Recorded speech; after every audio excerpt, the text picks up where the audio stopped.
Imagine standing on a hilltop in southeastern Turkey 12,000 years ago. The sun is rising over the Anatolian plains, and around you, massive stone pillars tower overhead. Some are 20 feet tall, weighing 16 tons each.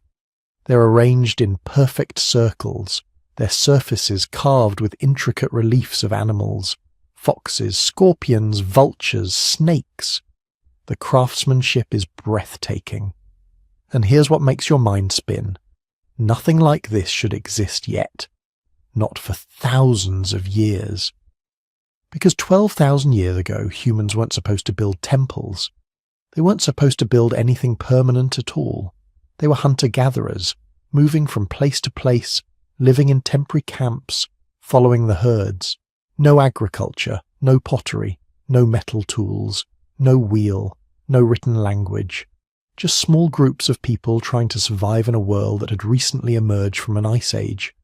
And yet, here stands this place. Massive, deliberate, sophisticated, Göbekli Tepe. If you're using this to fall asleep, perfect. That's exactly why I make these videos. So subscribe maybe, and tell me where you are and what time. I check the comments and it's fascinating. Tokyo at twilight, Toronto at 3 AM. All experiencing this ancient mystery together. Now here's what makes Göbekli Tepe so mind-bending. It wasn't discovered until 1994. For thousands of years it sat buried under a man-made hill in Turkey, completely hidden from the world. When archaeologists finally excavated it, they found something that shouldn't exist according to everything we thought we knew about human civilization. A monumental structure built by people who supposedly didn't have the organization, technology, or reasons to build monuments. Think about the timeline for a second. The Great Pyramid of Giza is about 4,500 years old, and we consider it one of the wonders of the ancient world. Stonehenge is roughly 5,000 years old. These are structures we marvel at, trying to understand how ancient people moved such massive stones without modern technology. Göbekli Tepe is 11,500 years old. It was already ancient when the first pyramids were built. It was already 6,000 years old when humans invented writing. It predates agriculture, pottery, metallurgy, everything we associate with civilization. If Stonehenge is impressively old, Göbekli Tepe is impossibly old. And here's the really crazy part. The people who built it then deliberately buried it. Around 8,000 BCE, they carefully filled in these massive stone circles with debris, creating an artificial hill that preserved the site for millennia. Nobody knows why. It's like they wanted future humans to find it, but only when we were ready. You know that feeling when you realize everything you thought you understood about something is suddenly wrong? That's what happened to archaeologists when they understood what Göbekli Tepe meant. For over a century, we had a clear narrative about how civilization developed. First came agriculture, which led to permanent settlements, which created surplus food, which allowed specialization of labor, which eventually led to organized religion and monumental architecture. It was a neat, logical progression. Göbekli Tepe flips that entire story upside down, because here we have monumental architecture and organized religion thousands of years before agriculture. The people who built this weren't farmers. They were hunter-gatherers who somehow organized themselves into work parties capable of quarrying, transporting, and erecting stones that weigh as much as small houses, without domesticated animals to help, without metal tools, without any of the technology we assumed was necessary for such projects. So what was this place? That's the question that keeps researchers awake at night. Was it a temple, humanity's first cathedral, where hunter-gatherer groups from across the region gathered for religious ceremonies? Was it an astronomical observatory, tracking the movements of stars and seasons? Was it a meeting place, where different groups came together to trade, share stories, and maintain social bonds across vast distances? Or was it something else entirely, something that doesn't fit any category we have, because the people who built it saw the world in ways we can't fully comprehend? The truth is, we don't know, and that uncertainty is part of what makes Göbekli Tepe so captivating. It's a mystery carved in stone, a question mark from the dawn of civilization, challenging everything we thought we understood about our ancestors and ourselves. As you drift off tonight, we're going to walk through this mystery together. From the moment of its discovery to the latest theories about its purpose and meaning.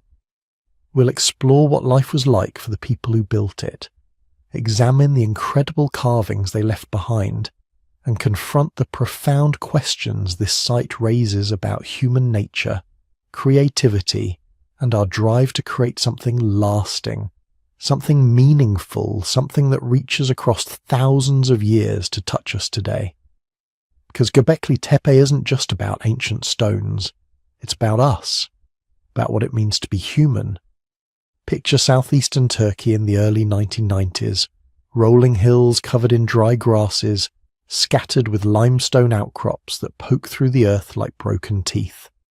The landscape near Şanlıurfa is harsh, but beautiful, ancient, windswept, the kind of place where you can see for miles in every direction, where the sky meets the earth in a hazy line that shimmers in the summer heat. This is farming country now, has been for thousands of years.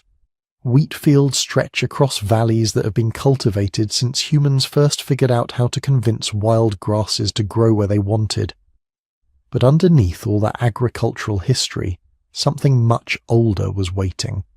The locals called one particular hill Göbekli Tepe, Potbelly Hill. Not because of any archaeological significance, but because of its shape. A rounded rise about 50 feet high, maybe 1,000 feet across. Nothing special to look at, just another hill in a landscape full of hills. Farmers have been ploughing around it for generations, occasionally turning up pieces of worked stone that they'd toss aside and keep working. Sometimes they'd find fragments that looked almost intentional, carved maybe, but nothing that seemed worth investigating. In the 1960s, a team of American archaeologists did actually notice the hill. They were surveying the region, cataloguing potential sites, trying to map out the archaeological landscape of southeastern Turkey. They stopped at Göbekli Tepe, looked around, collected some surface finds, pottery sherds, a few pieces of worked stone. They made notes, took measurements, and moved on. Their conclusion? Medieval cemetery. Nothing of major significance. Just another burial ground from the Islamic period, maybe a few hundred years old at most. The site was catalogued and essentially forgotten. For 30 years, Göbekli Tepe sat there, growing wheat, sheltering occasional shepherds, keeping its secrets. 30 years during which archaeologists explored dozens of other sites in the region, uncovering Neolithic villages, Bronze Age settlements, Roman fortifications. But that strange pot-bellied hill, not worth the effort. The Americans had checked it out. Medieval cemetery. Case closed. Then in October 1994, a German archaeologist named Klaus Schmidt arrived. He wasn't looking for anything world-changing.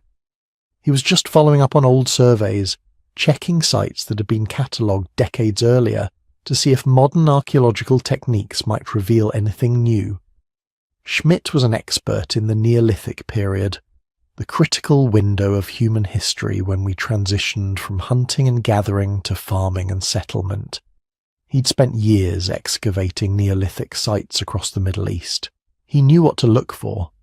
When he climbed that hill and saw the stones scattered across the surface, something clicked. These weren't random rocks.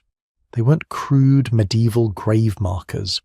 Schmidt could see immediately that the stones had been worked with sophisticated techniques, shaped, carved, deliberately placed. He picked up a few fragments and examined them closely.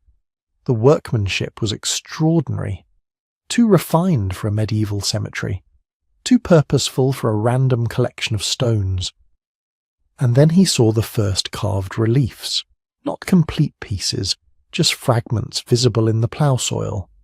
An animal's head, the curve of what might be a human arm, abstract symbols he didn't recognize. His pulse probably quickened. Any archaeologist who tells you they don't feel that electric thrill when they realize they found something important is lying. Schmidt knew in that moment he was looking at something that shouldn't exist.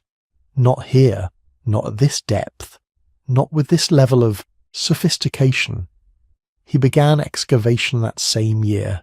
Not a massive dig, just careful, methodical exploration to understand what he was dealing with. Within weeks, his team had uncovered enough to confirm what Schmidt had suspected from that first visit. This wasn't a medieval cemetery. This wasn't even a typical Neolithic village. This was something unprecedented.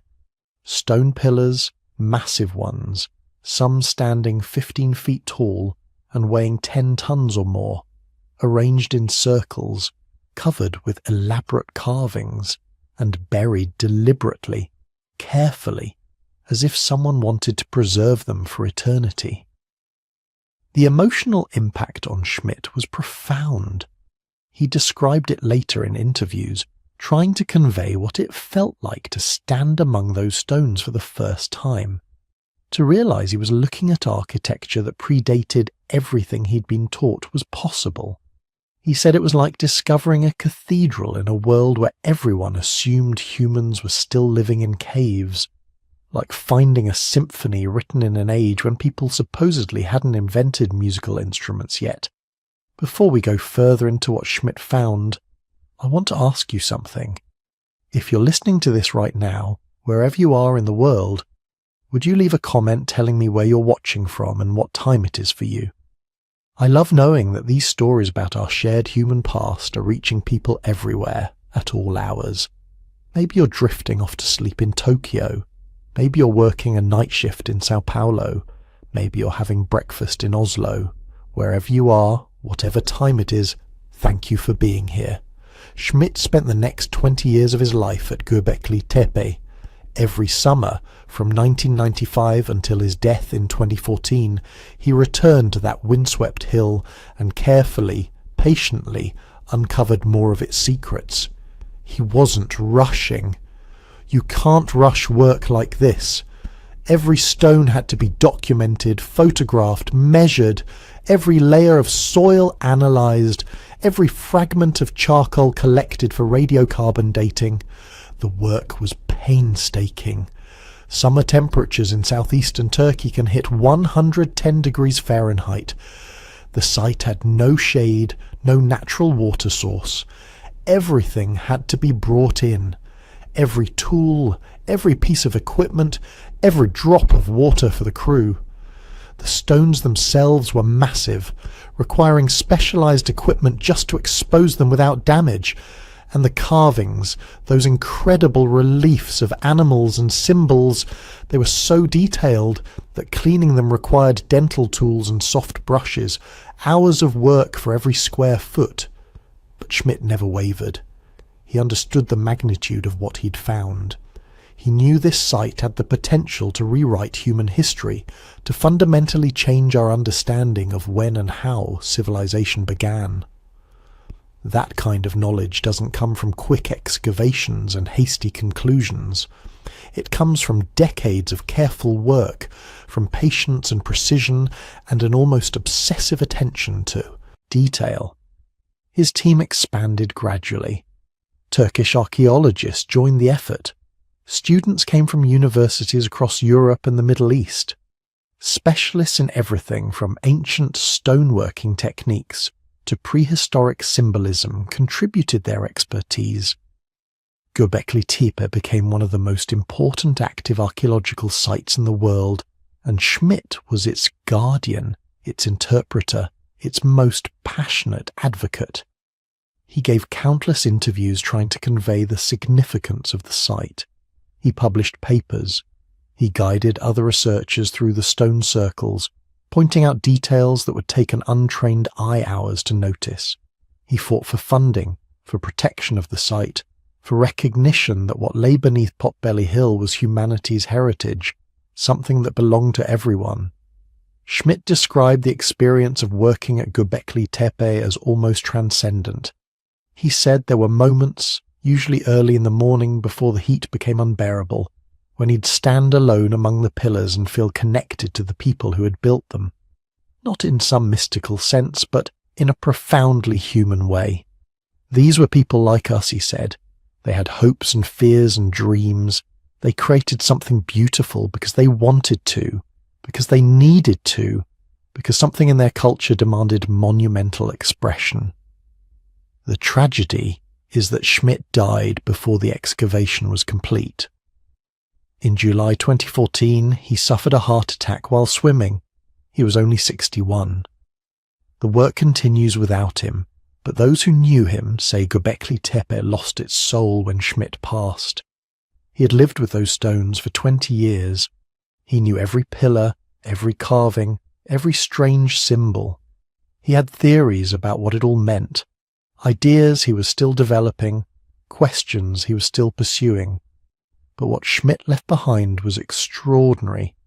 A lifetime of careful documentation, thousands of photographs, detailed maps, radiocarbon dates that pushed the site's construction back to 9,600 BCE, making it older than Stonehenge by 6,000 years, older than the Egyptian pyramids by 7,000 years.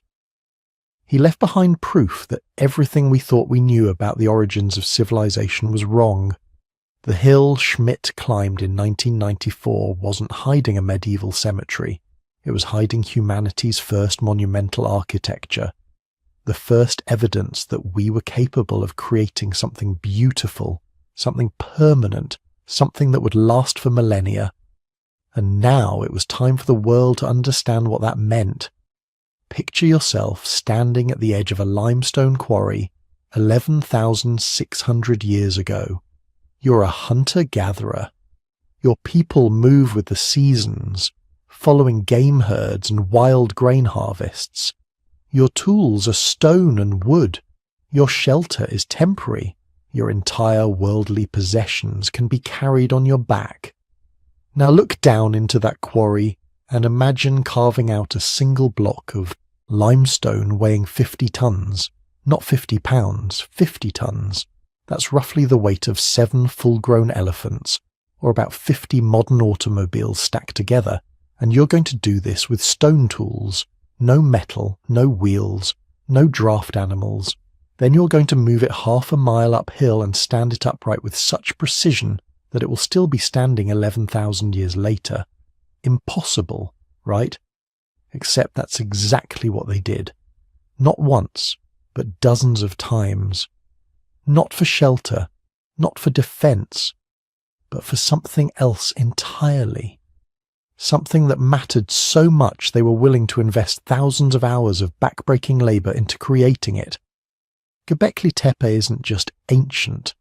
It's architecturally sophisticated in ways that shouldn't exist in the pre-pottery Neolithic period. When Klaus Schmidt's team began excavating the stone circles, they found something that broke every rule we thought we knew about how human societies develop. The site consists of multiple circular enclosures. At least 20 have been identified through ground-penetrating radar, though only a fraction have been excavated so far. Each enclosure follows the same basic design. A roughly circular wall, sometimes carved directly from the bedrock, sometimes built from smaller limestone blocks. Inside these circles, massive T-shaped pillars arranged in rings, all facing inward toward a central pair of even larger pillars. The circles range from 10 to 30 meters in diameter, not small. These are architectural spaces designed to hold crowds, to accommodate gatherings of dozens, maybe hundreds of people. But it's the pillars themselves that really make you stop and question everything. They're called T-pillars because of their distinctive shape. A broad, flat top section, like the crossbar of a T, sitting on a narrower rectangular shaft. The smallest ones stand about 3 meters tall and weigh several tons. The largest, including some still lying in the nearby quarry, reach heights of 5 to 6 meters and weigh up to 50 tons. That's taller than a 2-story building, carved from single pieces of limestone. To put this in perspective, Stonehenge, probably the most famous megalithic monument in the world, was built around 5,000 years ago, roughly 6,000 years after Göbekli Tepe. The largest stones at Stonehenge weigh about 25 tons. Impressive, until you realise the builders of Göbekli Tepe were moving stones twice that heavy, with even more primitive technology, and they were doing it 6,000 years earlier. The engineering questions this raises are staggering. First, quarrying. How do you extract a 50-ton block of limestone from bedrock using only stone tools? Modern experiments in ancient quarrying techniques suggest it's possible, but incredibly labour-intensive. You create a line of holes along where you want the stone to split, then drive wooden wedges into those holes and soak them with water. As the wood expands, it creates fractures in the stone. Do this correctly and the stone splits relatively cleanly, but we're talking about hundreds of man-hours just to free a single pillar from the quarry. Then comes transportation. The quarry at Göbekli Tepe lies about 100 to 500 metres from the main structures, depending on which enclosure we're talking about. The terrain is uneven, rocky, uphill in places. Moving 50 tons across this landscape without wheels, without metal tools, without draft animals, it should be impossible. Yet they did it repeatedly. Some researchers suggest they used wooden rollers, placing logs under the stones and rolling them forward. Maybe. But tests with this method show you need dozens of people coordinating perfectly, constantly repositioning the logs as they roll out from behind the stone. Others think they might have used wooden sledges, dragging the stones on runners lubricated with water or animal fat. Also possible. Also requiring massive coordinated effort.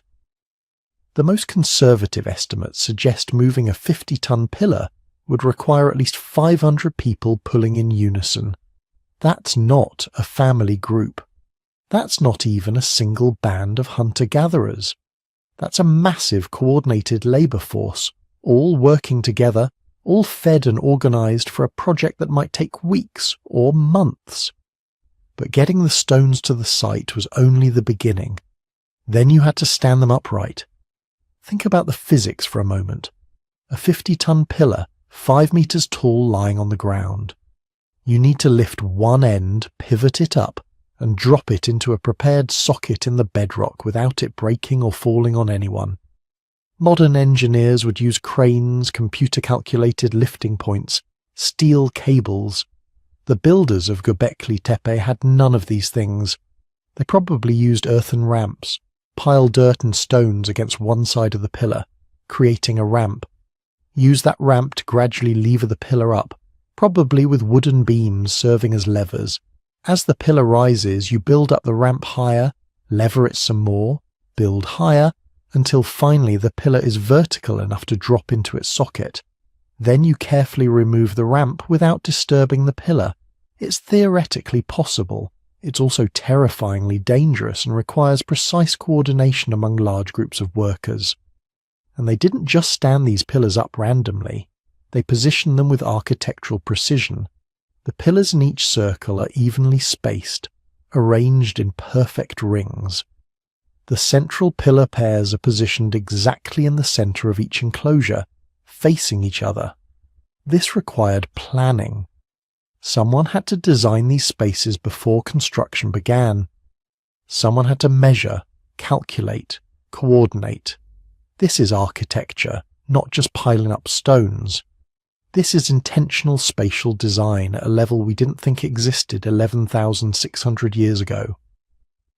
But what really separates Göbekli Tepe from any other Neolithic site is what's carved on these pillars. They aren't blank. Nearly every pillar is covered with intricate relief carvings. Animals mostly. Snakes, foxes, wild boars, aurochs, gazelles, vultures, scorpions, spiders. The menagerie of the ancient Near Eastern landscape. But these aren't crude scratches. These are sophisticated three-dimensional reliefs, carved deeply into the limestone, showing anatomical detail, motion, life.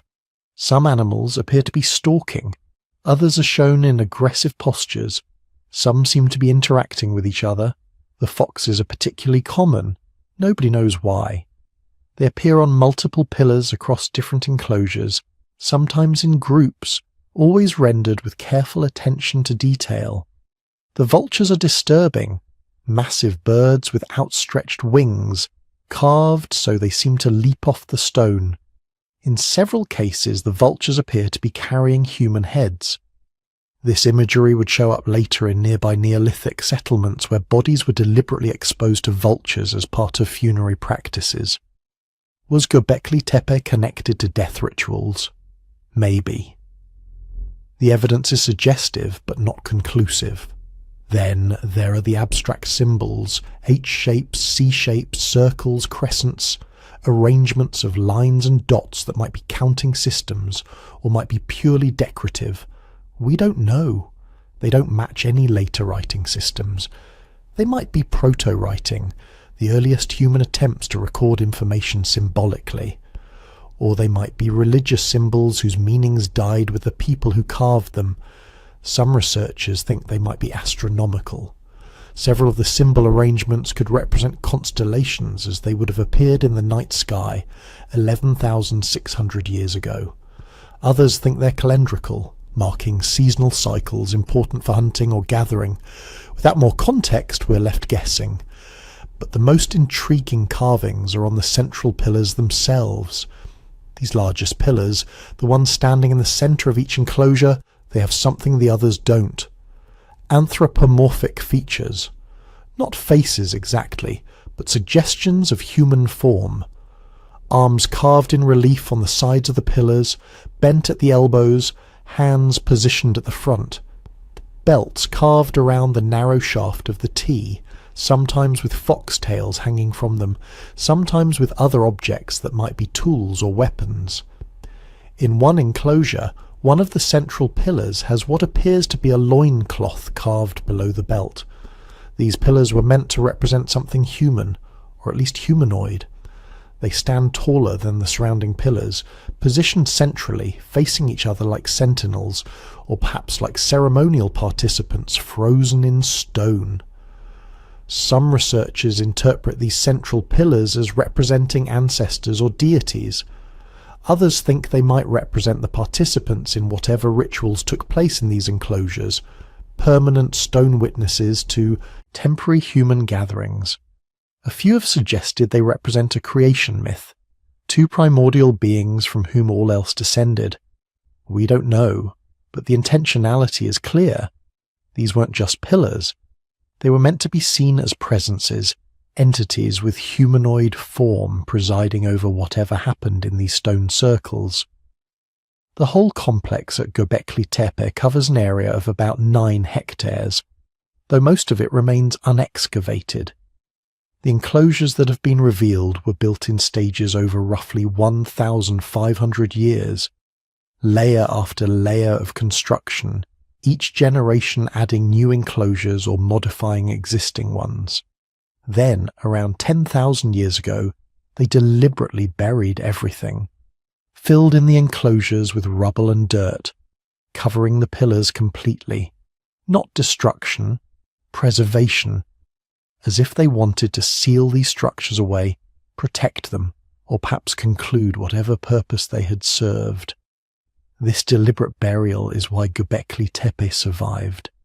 The buried stone circles became a hill, covered with soil, protected from erosion and human interference for 10,000 years, until Klaus Schmidt arrived with ground-penetrating radar and began asking questions. What drove people to create this? That's the question that haunts everyone who studies Göbekli Tepe. These weren't desperate people building survival shelters. This was monumental architecture, created for symbolic or ritual purposes at a time when humans were still living in temporary camps, still following wild herds, still gathering wild plants.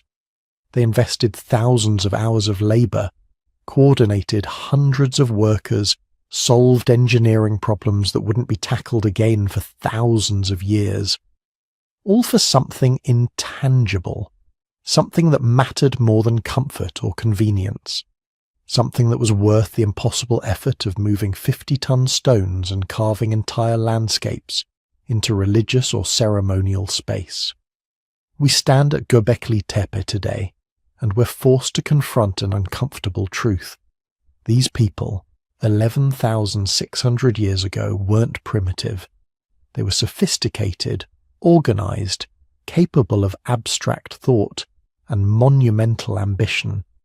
They were building the impossible long before anyone thought such things were possible. And whatever they were building it for, it mattered enough to change everything that came after. Before we can understand why Göbekli Tepe is so revolutionary, we need to understand the world it emerged from, because the people who carved those massive stone pillars and erected those impossible circles weren't working with a blank slate. They were the product of thousands of years of human development, survivors of climate catastrophes that would have destroyed lesser species, inheritors of knowledge systems we're only beginning to appreciate. So let's go back to around 14,500 years ago, to the end of the last ice age. The great glaciers that had covered much of the northern hemisphere for tens of thousands of years were finally retreating. Sea levels were rising, and across the Middle East, in a region we now call the Fertile Crescent, something remarkable was happening. The world was coming alive. For millennia, this region had been cold, dry, relatively barren. But as the ice sheets melted and global temperatures rose, rainfall patterns shifted. Springs that had been dry for thousands of years began flowing again. Rivers that had dwindled to seasonal streams became permanent waterways, and most importantly, the grasslands exploded. Within just a few generations, the landscape transformed from sparse scrubland into something approaching paradise. Oak forests spread across the hills. Wild wheat and barley covered the valley floors in golden waves. Herds of gazelle, wild cattle, and wild horses migrated through in numbers that must have seemed endless. The skies filled with migrating waterfowl. The rivers teemed with fish. This wasn't just improvement. This was abundance on a scale that humans in this region had never experienced before. The people living here responded exactly as you'd expect. Their populations grew, their territories expanded, and they developed increasingly sophisticated strategies to exploit this sudden wealth of resources. We call these people the Natufians, after the first archaeological site where their remains were discovered. But they weren't a single unified culture. They were a network of related groups spread across what is now Israel, Palestine, Lebanon, Syria, and southern Turkey. Groups that shared certain technologies and traditions but adapted them to their specific local environments. The Natufians were hunter-gatherers, but forget whatever stereotype that term brings to mind. These weren't simple nomads wandering aimlessly from camp to camp. They were sophisticated resource managers with detailed knowledge of their territories, seasonal patterns, and animal behavior. A typical Natufian group might consist of 20 to 50 people, extended family networks bound together by kinship and generations of shared experience. They knew their territory intimately. Every spring that flowed year-round, every stand of wild grain, every cave where they could find shelter in winter, every valley where gazelle migrated in autumn. And here's the crucial part. They were starting to stay in one place. At sites across the Fertile Crescent, archaeologists have found the remains of what they call semi-permanent settlements. Not cities, not even villages by our standards, but substantial stone structures, some with plastered floors and storage pits. Buildings meant to last years, not just seasons. Buildings people came back to generation after generation. This is massive. For hundreds of thousands of years, humans have been mobile by necessity. You follow the resources. When the game moves, you move. When the plants you depend on finish fruiting in one area, you travel to another area where they're just ripening. But the Natufians had discovered something revolutionary. In certain locations, if you planned carefully, you could stay put. The wild grain grew so thick in some valleys that a family could harvest enough in a few weeks to last months. Fish runs in the rivers were predictable and abundant, and with proper storage techniques, dried fish, grain, and preserved meat, you could ride out the lean seasons without having to pack up and move. This created what archaeologists call a sedentary or semi-sedentary lifestyle. Some groups stayed in their settlements year-round. Others used them as base camps, sending out hunting parties or foraging expeditions, but always returning to the same home base. The implications of this shift were enormous. When you're mobile, you can't accumulate much. Everything you own has to be carried on your back or loaded onto pack animals if you're lucky.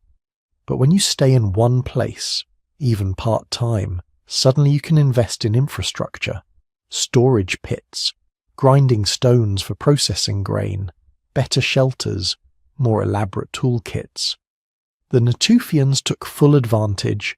Their stone tools show a level of sophistication that would have astonished earlier humans. They created tiny, precisely shaped microliths, small blades that could be set into wooden or bone handles to create composite tools. A single curved piece of wood inset with dozens of microliths became a sickle for harvesting grain. A wooden shaft with microliths along one edge became a saw. Another arrangement created a drill. This is modular technology. Instead of making a new tool for every task, you create a system where the same components can be reconfigured for different purposes. It's the kind of abstract thinking that requires serious cognitive sophistication. They were also developing food processing technologies that would have seemed like pure magic to earlier humans. They learned to leach toxins from acorns, making them edible. They figured out how to process wild grains, removing husks and grinding the seeds into flour. They developed drying and smoking techniques that could preserve meat and fish for months. But perhaps their most impressive achievement was social. Because here's the thing about staying in one place. It creates problems that mobile groups don't face. When you're nomadic, conflict is easy to avoid. Another group giving you trouble? Just move. Resources getting scarce? Find new territory. But when you're semi-sedentary, when you've invested time and energy into building structures and stockpiling food, you can't just leave. You have to figure out how to manage relationships with neighboring groups. The Natufians developed elaborate social networks to handle this. Trade systems that moved obsidian from Anatolian volcanoes hundreds of miles to settlements in the Levant. Shell beads from the Mediterranean appearing in sites far inland. Shared artistic traditions suggesting regular communication between distant groups. And they developed ritual. Elaborate burial practices that suggest belief systems we can only guess at. Bodies positioned carefully, sometimes with grave goods, sometimes with decorative shell beads, sometimes with both. At some sites they removed skulls from the dead and plastered them, creating what might have been ancestor portraits. This is religious thinking, or something very close to it. The belief that death isn't the end, that the dead remain connected to the living in some way that matters enough to justify time and effort in ritual. But then, around 12,900 years ago, disaster struck. The Younger Dryas. A sudden, catastrophic return to near Ice Age conditions that lasted over 1,000 years. Nobody's entirely sure what caused it. The most likely explanation involves melting glaciers disrupting ocean currents. But the effect was unmistakable. Within a few decades, temperatures plummeted. Rainfall decreased dramatically. The forests retreated. The grasslands withered. The abundance that had supported the Natufian expansion simply vanished. Population crashed. Sites that had been occupied year-round were abandoned. The archaeological record shows a dramatic decrease in settlement size and complexity. The Natufians survived, but barely. They returned to more mobile lifestyles, spreading out across larger territories as resource density decreased. For over 1,000 years they endured, passed down stories of the better times before the cold returned, maintained their technologies and social networks even as populations dwindled, and then, around 11,600 years ago, as suddenly as it had arrived, the Younger Dryas ended. The warmth returned, the rains returned, and within just a few generations the Fertile Crescent bloomed again into that impossible abundance. But the people who emerged from the Younger Dryas weren't the same as those who had entered it. 1,000 years of survival under extreme conditions had refined them, taught them hard lessons about resource management and social cooperation. They had knowledge systems their ancestors would have envied, technologies developed during the crisis, and most importantly, they had cultural memory. They remembered the time before the cold, remembered the semi-permanent settlements, the successful harvest strategies, the trade networks, and they knew something their ancestors hadn't. They knew this abundance was precious, knew it could vanish again, knew they needed to do something to ensure it lasted. This is the world that produced Göbekli Tepe, not simple hunter-gatherers stumbling around in the wilderness, but sophisticated peoples with complex social structures, elaborate knowledge systems, and the cognitive capacity to conceive of massive building projects. They had the skills to work stone with precision. They had the social organization to coordinate labor across multiple groups. They had the surplus resources to support workers who weren't directly involved in food production.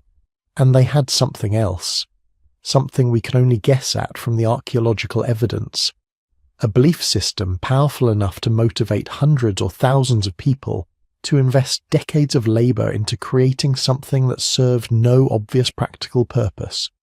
They were ready to build something that would last 10,000 years, something that would force us to completely reconsider what pre-agricultural societies were capable of. They were ready to build Göbekli Tepe. But here's where Göbekli Tepe stops being just impressive architecture and becomes something genuinely strange. Something that makes archaeologists argue at conferences and lose sleep over interpretations. The carvings, hundreds of them, animals emerging from stone like they're caught mid-transformation, creatures frozen in positions that suggest movement, aggression, watchfulness. And the more you look at them, the more questions multiply faster than answers. Start with the obvious. These people carved everything. Foxes snarling with teeth bared, lions mid-stride, muscles defined with incredible anatomical precision. Snakes coiling across stone surfaces in patterns that follow the natural contours of the pillars. Scorpions with tails raised to strike. Wild boars with their distinctive shoulder humps. Gazelles leaping. Cranes standing. Vultures with wings spread wide like they're descending on prey. The technical skill is startling. These aren't stick figures scratched into rock by someone killing time. These are sophisticated three-dimensional reliefs. The artisans understood perspective, anatomy, movement. They knew these animals intimately. How a fox's ears tilt when it's hunting. How a lion's shoulder blades shift when it walks. How a vulture's wing feathers layer and overlap. But here's what keeps researchers awake. These weren't just decorative choices. This wasn't ancient wallpaper. Every single animal carved at Göbekli Tepe was dangerous. Predators, venomous creatures, animals that could kill you. There are no sheep, no deer, no rabbits, nothing gentle, nothing harmless, nothing domesticated. That last part is crucial. Remember, conventional archaeological thinking said agriculture came first, then monuments. Domesticate plants and animals, create food surplus, build permanent settlements, then, maybe generations later, start building fancy structures. But Göbekli Tepe's carvings show exclusively wild animals, not a single cow, not one goat. Nothing that suggests these people had even begun the process of domestication. This absence speaks volumes. These builders were still living in a world of wild things, still moving through landscapes where every day meant negotiating with predators and prey, still existing in that ancient relationship between humans and the natural world that we've mostly forgotten, the relationship where you're not necessarily at the top of the food chain, and they carve this reality into their monuments with obsessive detail. Take the vultures. They appear everywhere at Göbekli Tepe, sometimes alone, sometimes in groups, often positioned above other animals or near humanoid figures. One pillar, the so-called vulture stone in enclosure D, has sparked more debate than almost any other archaeological artifact from this period. The carving shows a vulture, wings spread, positioned above what appears to be a headless human figure. Nearby there's a circle with an animal inside, sometimes interpreted as a sphere or disc. And above all this, smaller figures, abstract symbols, geometric shapes. Some archaeologists see it as simply depicting excarnation, the practice of leaving bodies exposed for scavengers to clean the bones before burial. Sky burial. It was common in many ancient cultures, practical even. The vultures do the work of separating flesh from bone, and eventually you collect the clean skeleton for final burial. But then Martin Sweatman from the University of Edinburgh looked at that vulture stone and saw something else entirely, something that made conventional archaeologists deeply uncomfortable. He proposed it might be a star map, that the symbols could represent constellations, that the pillar might be recording a specific astronomical event, possibly a comet impact around 10,950 BCE. The timing would be perfect. That's exactly when the Younger Dryas cooling period began. 1,000 years of climate reversal that interrupted the warming trend after the last ice age. Some researchers think it was triggered by a comet airburst or impact, and Sweatman thinks Göbekli Tepe's builders might have witnessed it and carved the memory into stone. Now, most archaeologists think this is reaching too far, reading too much into abstract symbols that probably meant something completely different to their creators. But here's what's uncomfortable. The builders clearly understood the sky. The enclosures align with celestial features. The pillars track astronomical positions. These people were watching the heavens systematically, so maybe it's not crazy to think they were also recording what they saw up there. The other carvings don't make things any clearer. Snakes appear constantly, often coiling around pillars or positioned near other predators. In many ancient cultures, snakes represented transformation, death, rebirth. The way they shed their skin made them symbols of renewal. But these people weren't part of those later cultures. We can't assume they thought about snakes the same way Bronze Age civilizations would thousands of years later. Maybe the snakes at Göbekli Tepe just meant danger. Immediate, present danger. Step wrong in the grasslands and you're bitten. Simple as that. The scorpions pose similar problems. They're carved with remarkable accuracy, tails curved in exactly the striking position real scorpions use. But what did they symbolize? Threat. A clan totem. A season when scorpions emerge from winter hiding? We're guessing. Educated guessing based on comparative anthropology, but still guessing. Then there are the humanoid figures carved directly into the pillars themselves, not separate reliefs, but integral to the T-shaped stones. Abstract human forms, no faces, just the suggestion of bodies. And here's what's strange. Their arms are carved along their sides, hands meeting at their bellies or groins. Some researchers see shamanic imagery. Figures in trance states, hands positioned in ritual gestures. Others see ancestor representations, stylized humans meant to embody entire lineages or clans. The pillars themselves might represent people, transformed into stone, watching over the enclosures forever. But look closer at those hands. They're not just touching their bellies. On some pillars, the hands hold objects, or wear what look like bracelets. These aren't generic human shapes. They're individuals with specific attributes, specific identities. The builders were marking distinctions, recording differences between figures. This suggests something sophisticated about their social organization. They recognized individual identity. They had reasons to distinguish between different pillars, different representations. Maybe these T-pillars represented specific ancestors. Maybe they stood for clans or lineages. Maybe they were territorial markers, claiming the space for particular groups. Or maybe they were something else entirely. Maybe they were meant to be the gods themselves, standing eternal watch over the ceremonies conducted in their shadows. The H symbols scattered across various pillars add another layer of mystery. Simple geometric shapes, just an H, sometimes rotated, sometimes repeated in patterns. They appear on multiple pillars, sometimes near animals, sometimes alone. Archaeologists have proposed dozens of interpretations. Tally marks counting something, though what exactly remains unclear. Clan symbols marking which group contributed to a pillar's construction. Abstract representations of concepts we can't even guess at. The problem is they're too simple to decode without context. An H could mean anything or nothing. It could be the ancient equivalent of a mason's mark, just a signature saying, "Ugh, made this." Then there are the handbags, or at least that's what they look like.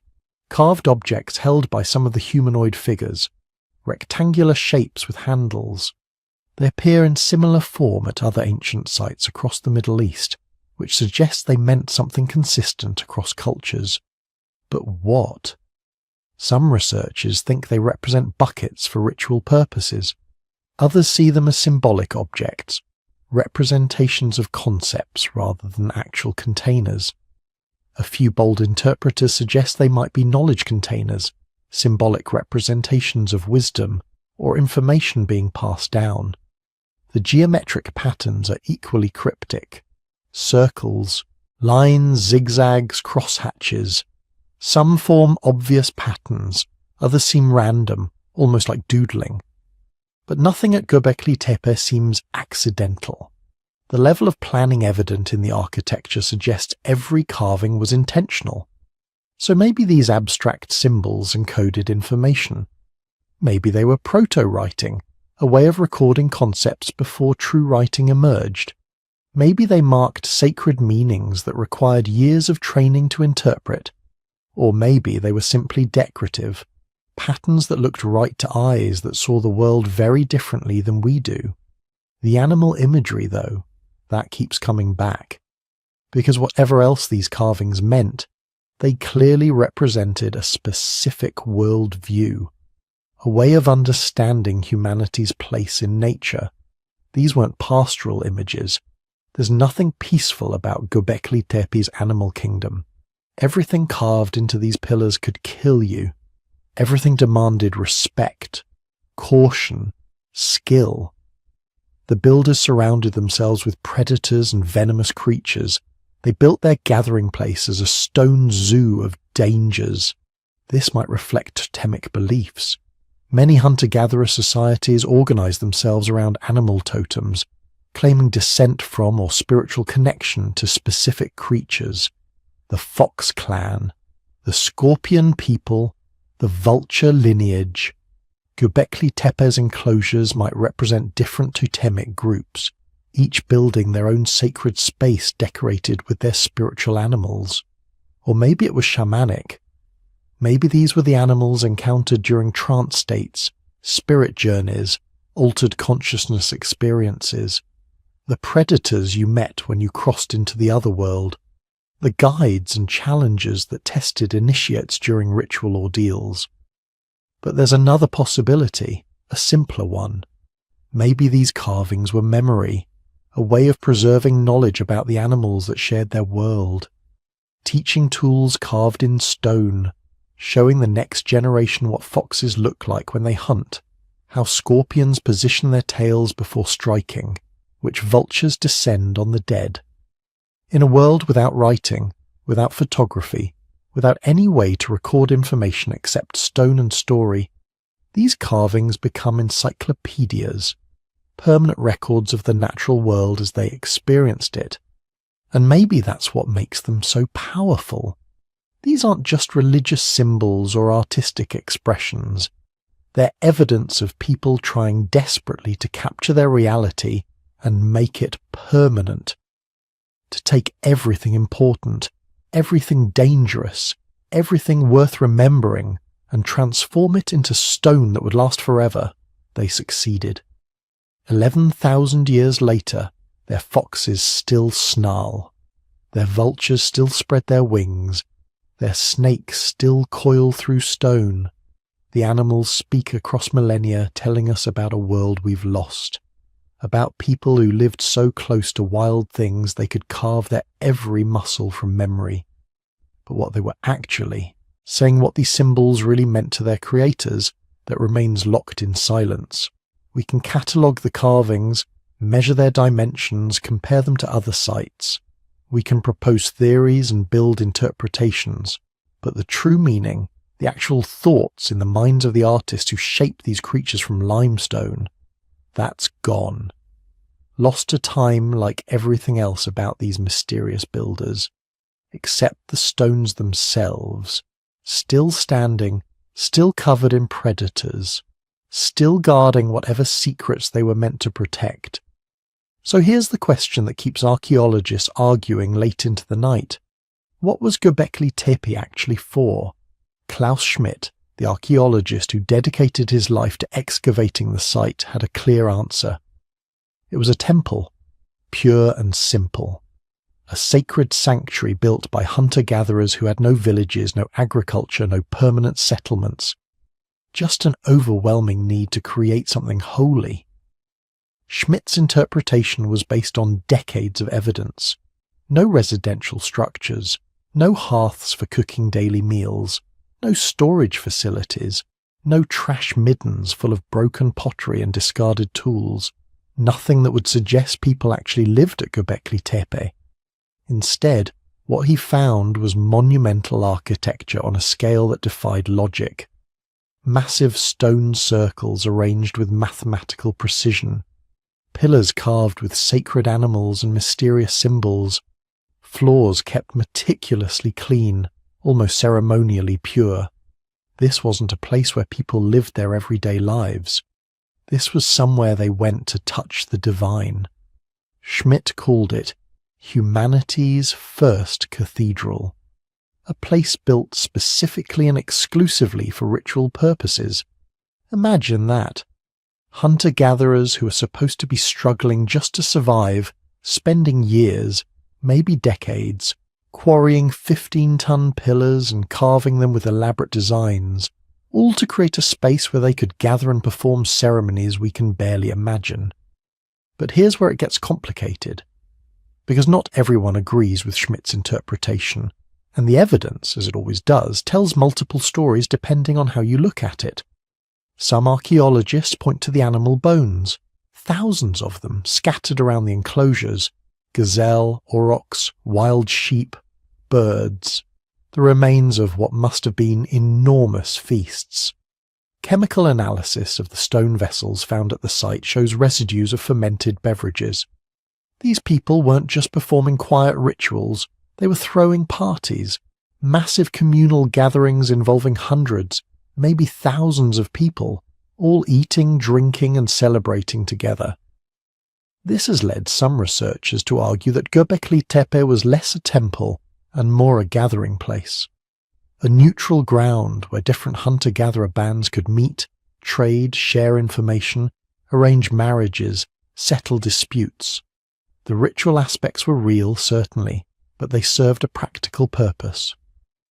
Bringing people together, creating social bonds that could span hundreds of miles. Think about it from their perspective. You're living in small groups of 20 or 30 people. Your survival depends on knowing what's happening beyond your immediate territory. Where are the herds migrating? Which water sources are reliable this year? Are neighbouring groups friendly or hostile? You need information, alliances, connections. But you can't just show up at someone else's camp unannounced. That's dangerous. You need neutral territory, a place that belongs to everyone and no one, a place made sacred by the effort invested in building it. Göbekli Tepe might have been that place, a permanent location where temporary gatherings could happen. The monumental architecture wasn't just for impressing the gods, it was for impressing each other, demonstrating that your group could contribute to something larger than any single band. The feasts weren't just religious ceremonies, they were diplomatic events, chances to build relationships that could save your life when the drought came or the herds failed. But there's another theory, one that's darker and perhaps more compelling. Some researchers believe Göbekli Tepe was built as a response to trauma, climate trauma. Remember, these people were living around 11,600 years ago, right at the end of the Younger Dryas, a 1,000-year climate catastrophe that had brought sudden freezing temperatures back to a world that had been warming.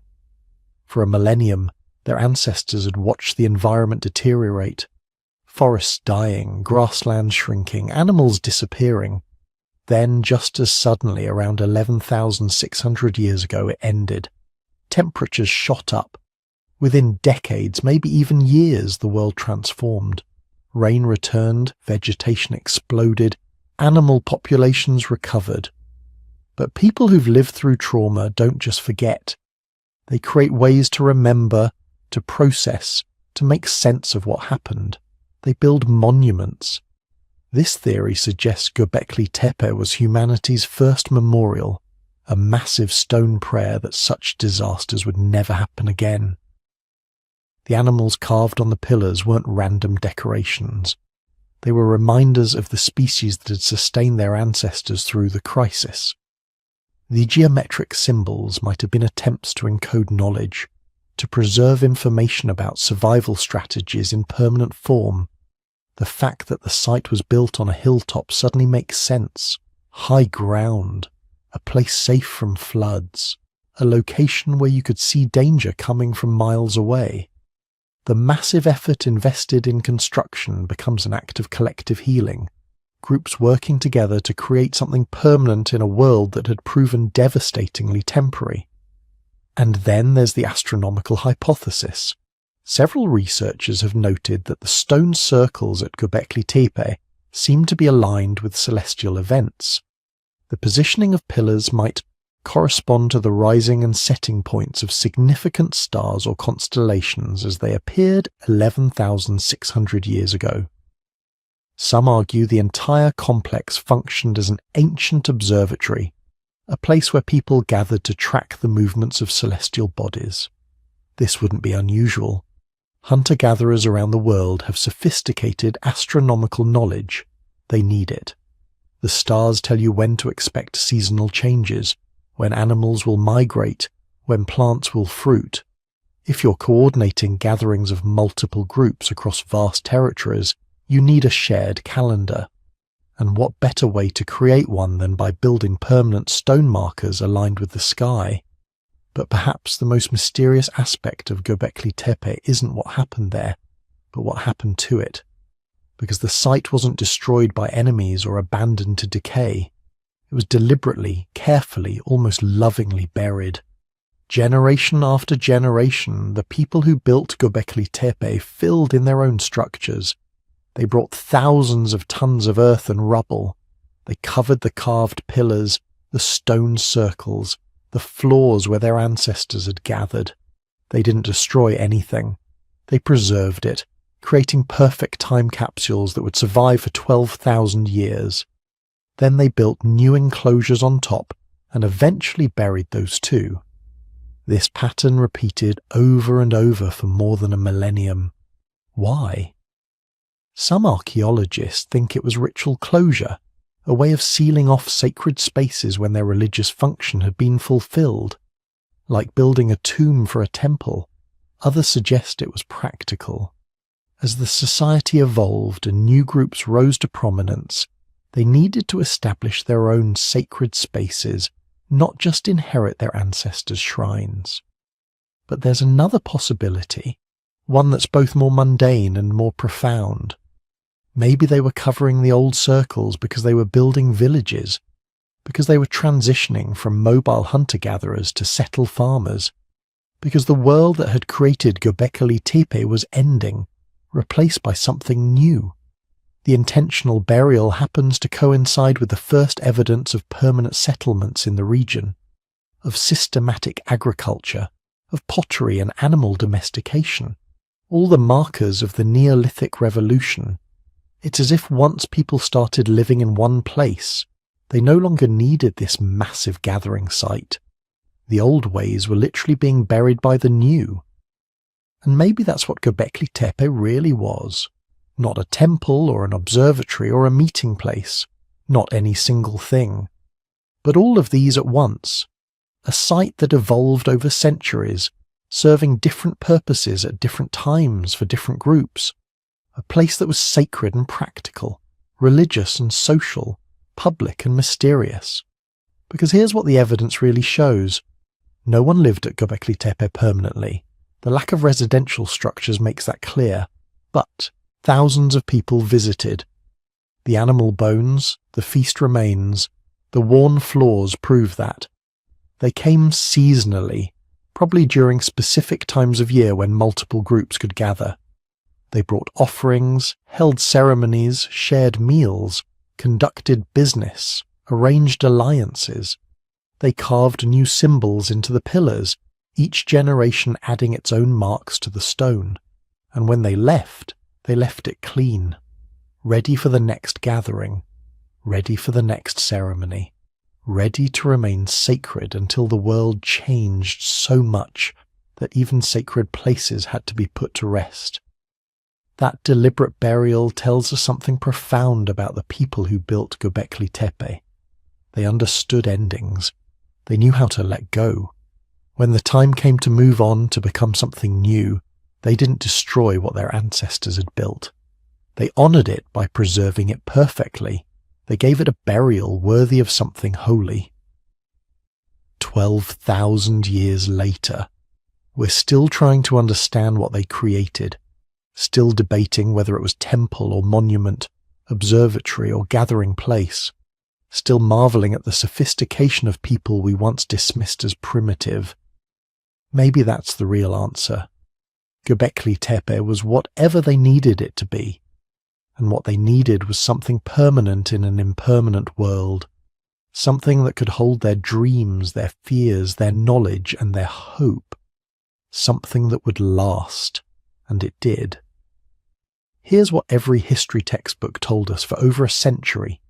First came agriculture. Humans figured out how to plant seeds, domesticate animals, grow reliable food supplies. This led to permanent settlements. Settlements led to surplus food. Surplus food created leisure time. Leisure time allowed people to develop specialized skills, art, religion, complex social structures. And eventually, after all this groundwork was laid, humans built temples and monuments to house their religious practices. It was a neat, logical progression. Economics before ideology, practicality before spirituality. Feed yourself first, worship later. The story made sense. It fit everything we thought we knew about how civilizations develop. Archaeology seemed to confirm it. Everywhere researchers looked, they found agricultural villages before they found monumental architecture. In Mesopotamia, farming settlements appeared thousands of years before the first ziggurats. In Egypt, agricultural communities existed for millennia before the pyramids. In China, rice cultivation preceded temple building by generations. The pattern seemed universal, inevitable. Humans needed food security before they could invest energy in anything as seemingly impractical as building massive stone monuments for religious purposes. Then Klaus Schmidt started excavating Göbekli Tepe, and every single part of that neat story fell apart, because at Göbekli Tepe there's no evidence of agriculture. None. No domesticated grain seeds in the soil layers associated with the monument's construction. No signs of penned animals or managed herds. No permanent houses, no storage facilities, no trash heaps indicating year-round occupation. The people who built these massive stone circles, who carved intricate animal reliefs, who organised the labour of hundreds or thousands of individuals, they were hunter-gatherers. They were supposedly living the hand-to-mouth existence that every textbook said left no time for monumental construction. They were the people who weren't supposed to be capable of this. Schmidt looked at this evidence and proposed something radical, something that turned 150 years of archaeological theory completely upside down. What if we had it backwards? What if religion didn't come after civilization? What if religion created civilization? Think about what Göbekli Tepe represents. These weren't simple shelters or practical buildings. Nobody lived here permanently. The massive effort that went into construction, the artistic sophistication of the carvings, the careful planning of the circular layouts, all of it served a single purpose. This was a sacred space, a temple, a place where scattered hunter-gatherer bands could come together to participate in something larger than themselves, something that transcended the daily grind of finding food and avoiding predators. Now imagine you're part of one of those hunter-gatherer bands 11,600 years ago. Your group numbers may be 30 people. You know the territories within a few days' walk, know where the wild game congregates seasonally, where the edible plants grow thickest. Your life is mobile, flexible, sustainable in its own way, but it's also isolated. You see the same faces every day. Your world is small. Then comes the season when multiple bands gather at the sacred site. Suddenly there are hundreds of people, maybe thousands, extended family you haven't seen in years, potential marriage partners, trading opportunities, stories and songs from distant territories. And at the centre of it all, those massive stone pillars rising from the earth, covered in carvings that connect you to something ancient, something powerful, something that gives meaning to the hardships of daily survival. This gathering, this sacred season, it becomes the most important part of your year. Everything else is preparation for it or recovery from it. And here's where Schmidt's revolution in thinking gets really interesting. To support gatherings of hundreds or thousands of people, even temporarily, you need massive amounts of food. More than you can hunt or gather in the immediate vicinity, especially if you're doing this repeatedly over decades or centuries. So you start planning. Maybe you notice that certain wild grains grow thicker near your campsites where you've disturbed the soil. Maybe you start deliberately scattering seeds in promising locations. Not farming, not yet, just encouraging nature to be more generous in places where you know you'll need food. Maybe you start managing wild herds, following them more closely, protecting them from other predators, guiding them toward areas where you'll be gathering. Not domestication, not yet, just gentle manipulation of animals that are still essentially wild. These aren't agricultural innovations driven by necessity. They're sacred innovations, driven by the desire to gather, to worship, to participate in something bigger than daily survival. The monument comes first. The need to support religious gatherings drives experimentation with food production. And eventually, gradually, almost accidentally, those experiments become agriculture. Schmidt called it the cathedral before the city, religion before civilization, the need to gather and worship, creating the conditions that would eventually lead to permanent settlements, domestication, and everything we recognize as the agricultural revolution. It's elegant, it's radical, And the evidence from Göbekli Tepe makes it terrifyingly plausible. Because here's what the site tells us. Construction happened in phases over centuries, each generation adding new circles, new pillars, new carvings. This wasn't a one-time project. It was a sustained cultural commitment spanning longer than the entire history of the United States. Hunter-gatherer bands, generation after generation, dedicating enormous resources to maintaining and expanding a sacred site. That kind of sustained effort requires powerful motivation, the kind of motivation that only shared belief systems can provide. And during those same centuries, the archaeological record shows something else happening in the surrounding region. Wild grains beginning to show morphological changes that suggest early cultivation. Animal populations showing the first signs of domestication. Small seasonal camps becoming slightly more permanent.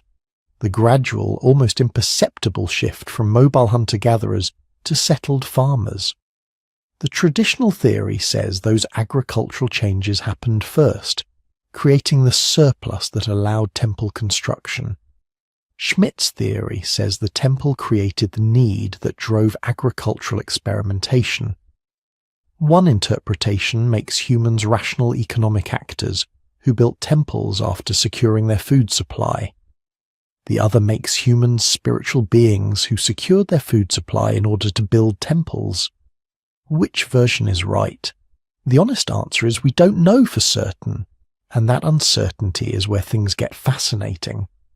Because the debate over Göbekli Tepe isn't just about one archaeological site, it's about fundamental questions of what drives human behaviour.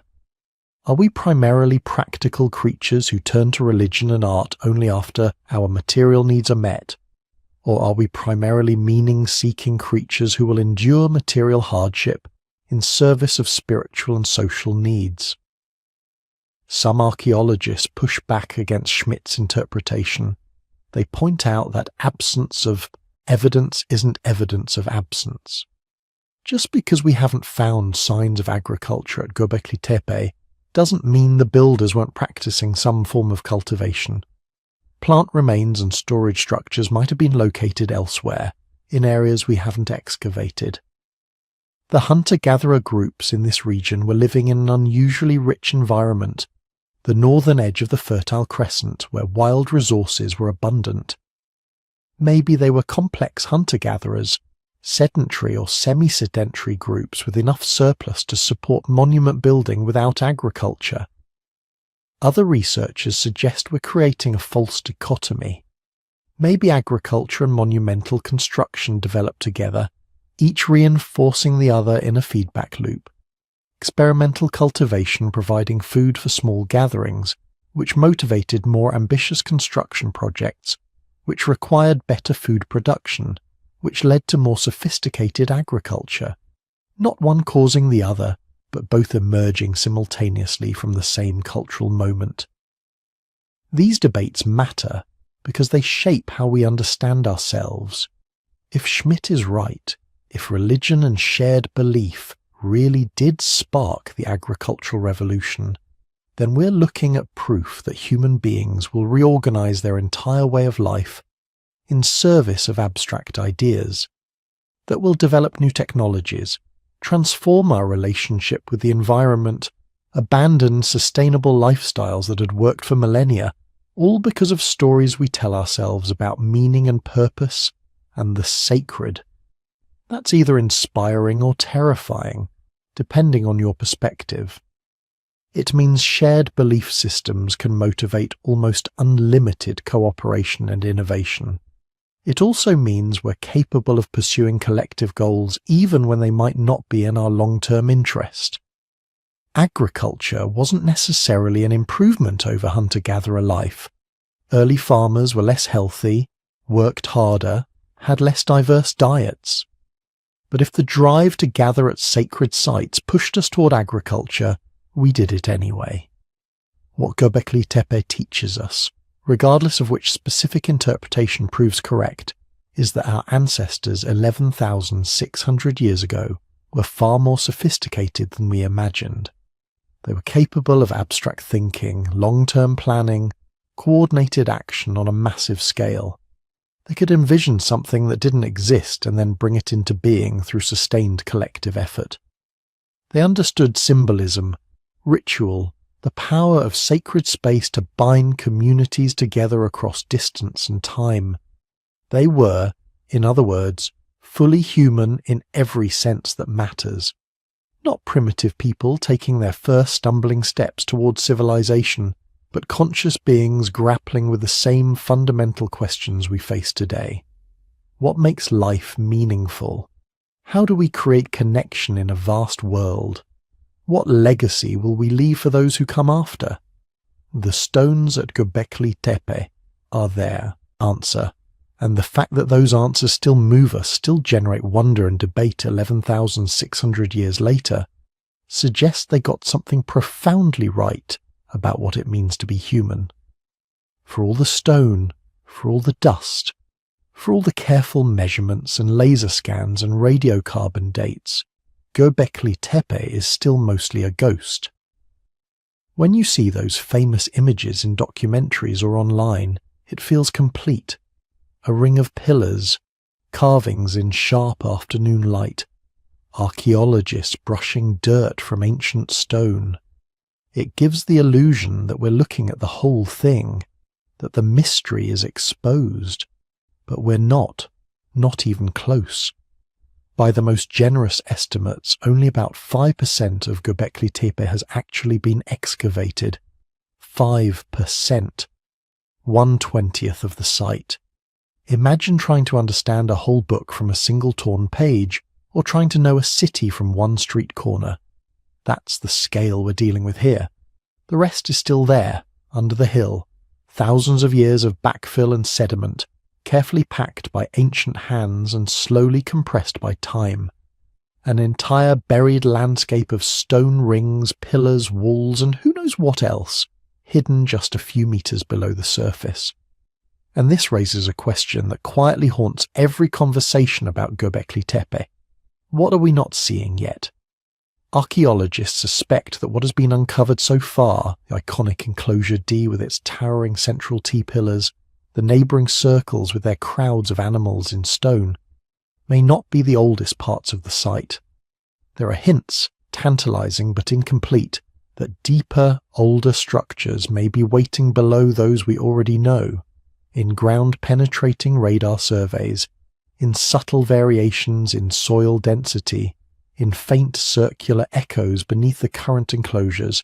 There are suggestions of more architecture stacked beneath what we've already revealed, like pages in a book written over centuries and then glued shut. Think of it as a vertical timeline. The enclosures we see now might be the latest edition of a much older tradition.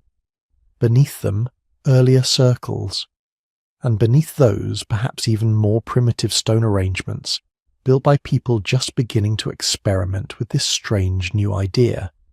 Vast monumental space dedicated not to shelter, but to meaning. If that's true, then Göbekli Tepe is not a single event. It's not one burst of construction, one moment of genius. It's a long conversation carried out in stone over generations, a tradition that might stretch back hundreds of years, maybe longer. Each generation digging, building, covering, renewing, layer after layer of intention, ritual and memory. But until more of the site is carefully uncovered, that remains a guess. A good guess, supported by geophysics and stratigraphy, but still a guess. For now, 95% of the story is literally underground. And then there's another question, one that slips in as you lie there, listening and imagining those stone circles in the starlight. Who, exactly, built all of this? We can say hunter-gatherers and pre-pottery Neolithic. We can sketch stick figures moving stones and carving animals, but that's not really an answer. Not in the sense that we know these people the way we know, say, the Egyptians or the Romans. Those later civilizations left us texts, names, even daily schedules etched on broken potsherds. The builders of Göbekli Tepe left us stone and silence. We don't know what they called themselves. We don't know what language they spoke. We don't know their myths, their jokes, their fears, the songs they sang to their children. We don't know if they thought of themselves as one people or many, if they saw Göbekli Tepe as a shared sanctuary for far-flung groups, or as the guarded heartland of a particular clan. But we can infer some things from what they did, from the scale of their work. Those central T-pillars weigh up to 20, maybe 40 tons. They had to be quarried from bedrock shaped with stone tools, moved hundreds of meters, and then raised upright into sockets carved into the floor. The enclosure walls had to be dug, stones cut and stacked, floors levelled. The carvings, foxes, snakes, wild boar, birds, abstract symbols, had to be planned and executed with precision. That doesn't happen by accident. That doesn't happen casually when someone has a free afternoon and decides to carve a megalith. It tells us this. Whatever social world these people lived in, it was organised enough to mobilise large numbers of individuals, coordinate their labour, feed them, manage injuries, maintain focus over years, maybe decades of construction. Picture small bands arriving from miles away, from valleys and ridges and riverbanks scattered across the region. 20 people here, 30 there, each group with its own stories, its own hunting grounds, its own small dramas. But when they came to this hill, they were part of something larger. Maybe they had leaders, elders with deep knowledge, ritual specialists who knew the correct sequence of offerings, charismatic figures who could persuade people that hauling another stone was worth the effort, because this is how we keep the world in balance. Maybe labour was organised through kinship, each lineage responsible for a particular sector of wall or one specific pillar. Your grandmother's clan always carved the foxes. Your cousins were known for shaping the tall T's. Your group brought obsidian blades and flint from far away as offerings, and those gifts earned you a place in the ceremonies. Or perhaps it was obligation of another kind, debts of honour, seasonal gatherings where people were required to show up and contribute if they wanted access to marriage partners, trade goods, or simply the prestige of being people of the pillars. Whatever the details, the existence of Göbekli Tepe means these hunter-gatherers had moved far beyond simple, isolated family groups. They had networks, agreements, expectations. They had a way of convincing people to do hard, dangerous, exhausting work for a purpose that was not about shelter or food or immediate survival. A purpose that was symbolic, spiritual, maybe even cosmic. And yet, the more we look, the more another question rises. If Göbekli Tepe was so important, if so much effort was poured into it, why was it buried? Sometime around 8000 BCE, long before the pyramids, long before Stonehenge, the people who used Göbekli Tepe began to dismantle their own creation. Not dramatically, not all at once, slowly, systematically.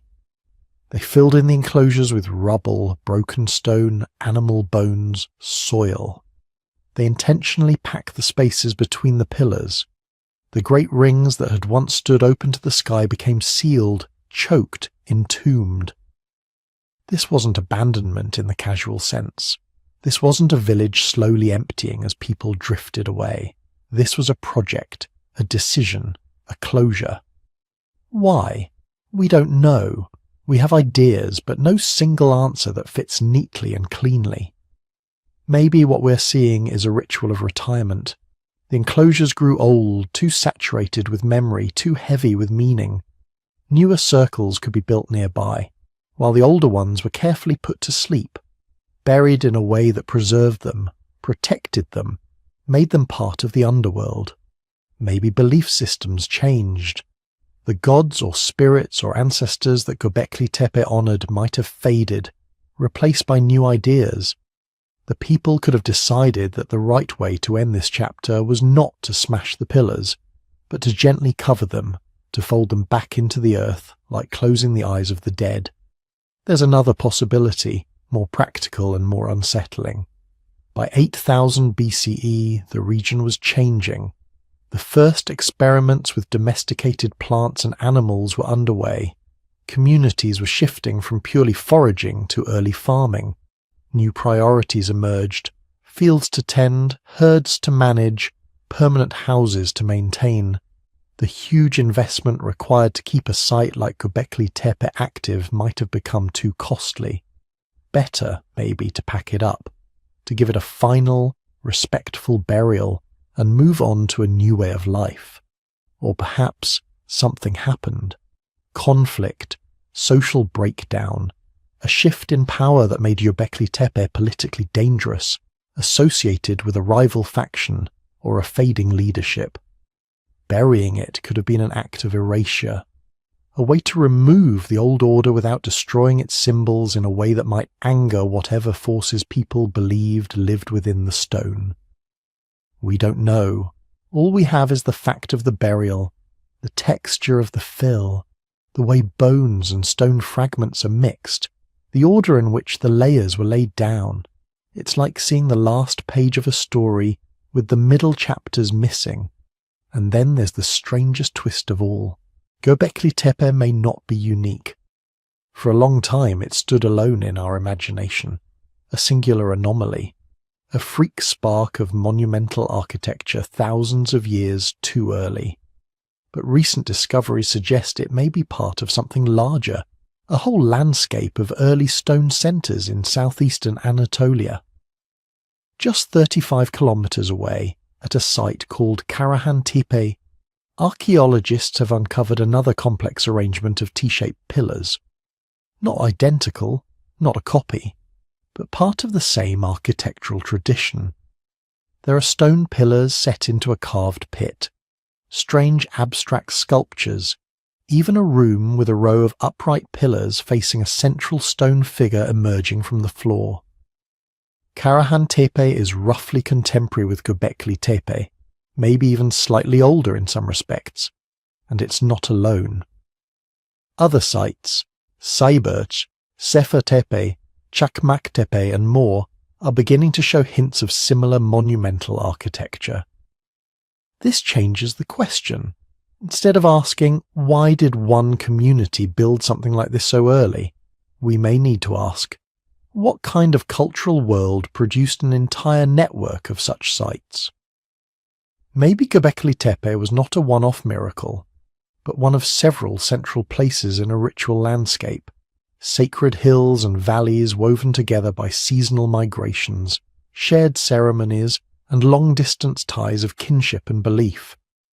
To explore this invisible landscape, archaeologists are increasingly turning to technology that lets them see below the surface without digging. Ground-penetrating radar, electrical resistivity surveys, magnetometry, tools that read the subsurface like a blurred X-ray. At Göbekli Tepe itself, these methods have already revealed hints of more enclosures scattered across the mound. Circular anomalies, rectangular shapes that might be buildings, zones of disturbed soil that could be quarries or pits. Each new survey adds ghostly outlines to the map, suggesting more complexity, more architecture, more story. At Karahan Tepe and other nearby sites, remote sensing is doing the same, mapping buried structures before a single trowel touches the ground. It allows archaeologists to be strategic, to protect what's there, to plan slow, careful excavations in a world where every exposed stone begins a race against erosion and exposure. But there's a paradox. The more we see with technology, the more mysteries we uncover. Ground-penetrating radar might show a perfect circle beneath the topsoil, a ring of clear returns indicating buried stone. But it doesn't tell us what's carved on those stones. It doesn't reveal the expressions of the animals, the patterns of abstract symbols, the small chips and scratches that record centuries of use. Magnetometry can show us the ghosts of hearths and pits and walls. It can trace patterns of activity, but it can't tell us the stories people told around those fires, or the reasons one space mattered more than another. So we are left in this strange in-between. We know there is far more to Göbekli Tepe than we've uncovered. We know there are likely older structures below the known enclosures, a deeper history waiting in the layers. We know there were multiple sites in this region where people carved and raised T-pillars, suggesting shared ideas, shared styles, perhaps even shared myths. We know someone organised the labour, structured the gatherings, decided when to build and when to bury. Someone stood where you now imagine yourself standing, at the centre of a stone circle, looking up at carved animals in the night sky, and felt that this place, on this hill, mattered. But we don't know their names. We don't know the shape of their gods, the full rules of their rituals, the exact stories they whispered to explain why a vulture or a fox or a headless figure carved in stone could hold power over life and death. And perhaps that's what draws us in, as you lie there letting the images drift through your mind. Göbekli Tepe is not just an archaeological site. It's a space of unresolvable questions. Will we ever excavate more than 5%? Maybe, maybe not. Excavation destroys as much as it reveals. Every layer uncovered is a layer removed forever. Future technologies might learn more from untouched deposits than we can today. So archaeologists have to choose carefully. What do we need to know now, and what mysteries should we leave for people who will come after us with better tools and sharper questions? Will we find an even older stone circle beneath the known enclosures, pushing the origins of monumental architecture back another few centuries? It's possible, the hints are there. But until someone opens those deeper layers, that possibility floats just out of reach, like a half-remembered dream. Will we ever know exactly why they buried it? Probably not in the way we'd like. There will be no inscription explaining the decision, no diary of the last overseer of the hill. Instead, we'll keep reading the fill layers, the patterns of bones and stones, the timing of the backfilling compared to the rise of villages and fields nearby. We'll build models, test ideas, adjust them as new evidence appears. And in the meantime, Göbekli Tepe will continue to sit there, under its protective shelter and under its untouched soil, an ancient riddle half solved. A reminder that for all our scans and surveys and theories, there is so much about our own past we still don't understand. As you drift towards sleep, you can imagine the hill as it is now, quiet, lit by the faint red glow of instruments at night, watched by cameras, measured by satellites, its shapes traced by invisible radio waves passing through the earth. Beneath all of that, the stone circles wait. Beneath some of those, perhaps older circles wait still. Around the hill in the wider landscape, other sites, Karahan Tepe and its cousins, are beginning to emerge from obscurity, telling us that this was not a single spark, but a whole constellation of early sacred places. We stand at the very beginning of understanding what any of it means. 95% of the story is still underground. And the part we can see, the 5% we've brushed clean and scanned and measured, asks more questions than it answers. Who built it? How did they organize themselves? Why did they bury it? What strange fusion of belief, necessity, memory and imagination drove them to shape a hill into a monument of stone and silence? Those questions don't have final answers yet. They may never have them, but they pull us forward, just as the stone circles pulled people to that hill 12,000 years ago. And as you let your eyes close, you join a very old tradition. Humans stare into the dark, surrounded by mysteries, making meaning from what little light they have, and knowing, deep down, that most of the story still lies hidden, waiting just out of reach. Now drift forward again, out of the stone circles and into the stories people would one day tell about places like this. Because here's the problem. Göbekli Tepe is 12,000 years old. The earliest written texts we have are maybe 5,000 years old. Between those 2 points is a gap longer than all of recorded history, and yet scattered across that gap in cultures that never met, never traded letters, never shared a priest or a king, we keep seeing certain patterns of story. A garden at the beginning of the world, a paradise on a high place between great rivers, a time when humans and animals were closer, when gods walked among stones, a catastrophe, a flood, a fall, a memory that something precious was lost. The question is not, did the people of Göbekli Tepe write the book of Genesis? They didn't, they couldn't. Writing didn't exist yet. The question is subtler and more haunting. Could the memory of worlds like theirs echo down through thousands of years of telling and retelling, until it finally crystallized as the myths we think we invented yesterday? Picture the map. Modern southeastern Turkey, the dusty uplands above the great arc of the Fertile Crescent. To the south and east, the valleys that would become Mesopotamia, the land between rivers, cradle of Sumer, of Akkad, of Babylon. To the west, the plains that would one day see Hittites and Luwians and the first Indo-European tongues in the region. Göbekli Tepe sits like a knuckle at the northeastern edge of this whole system. Not in the biblical Garden of Eden, no, but not impossibly far away either.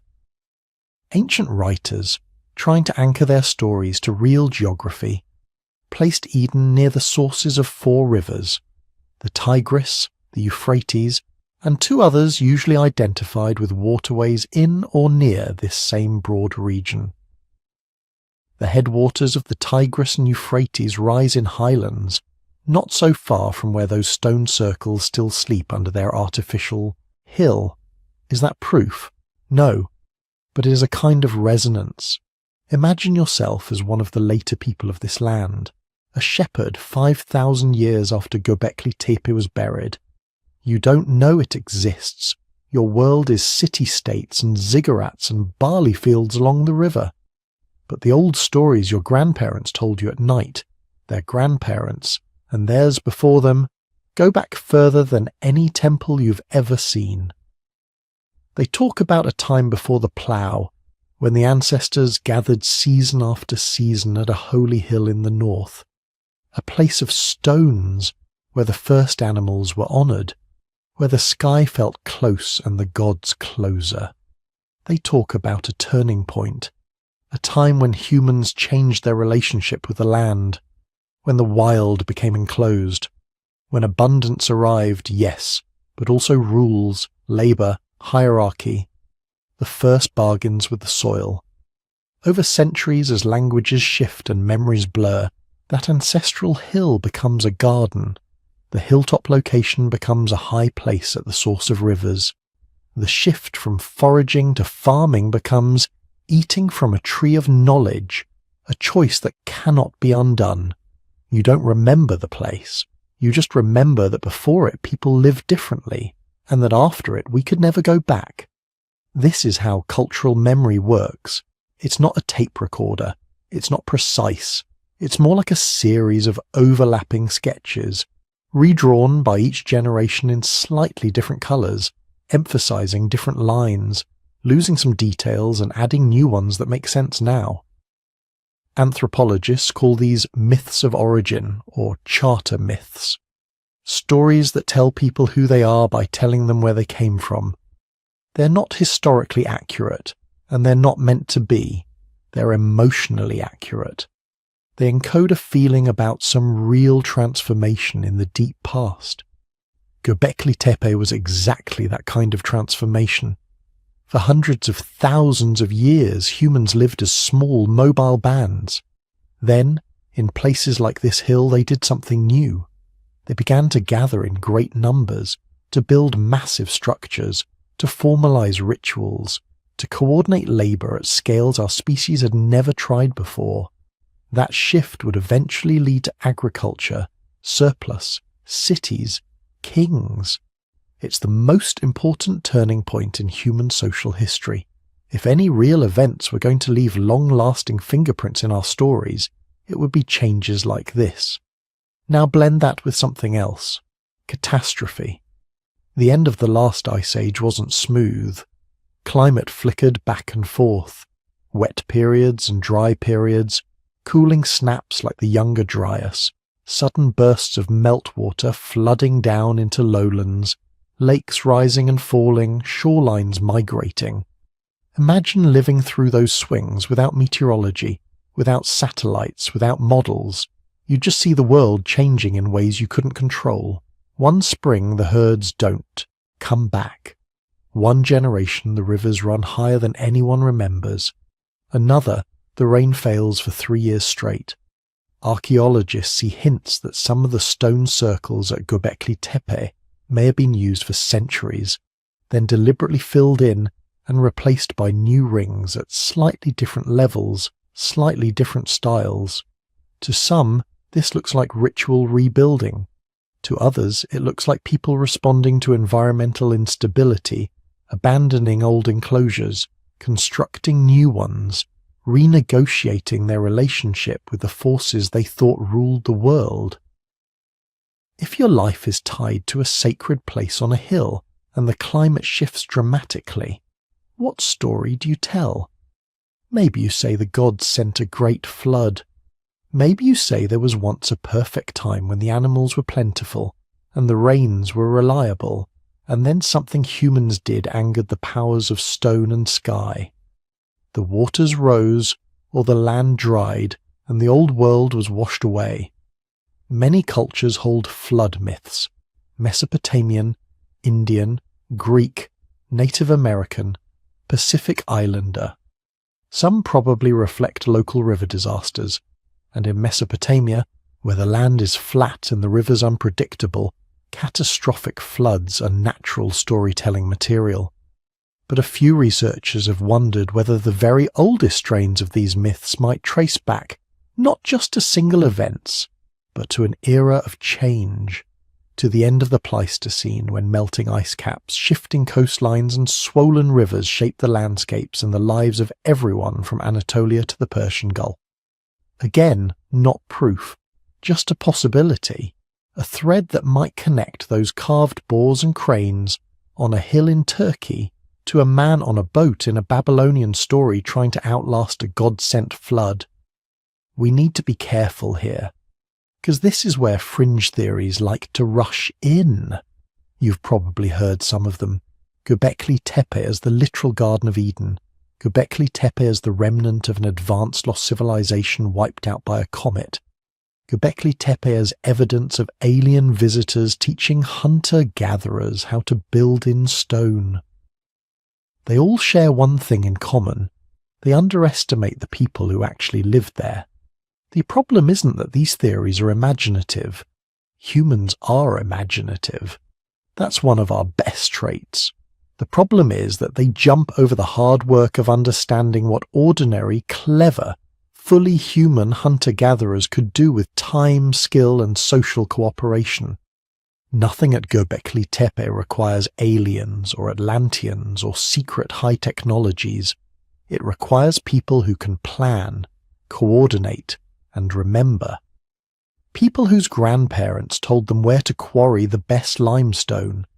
People who spent childhoods learning how to chip stone, how to move monoliths with ropes and levers, how to carve a fox so precisely into a pillar that 12,000 years later we still recognize the curve of its tail.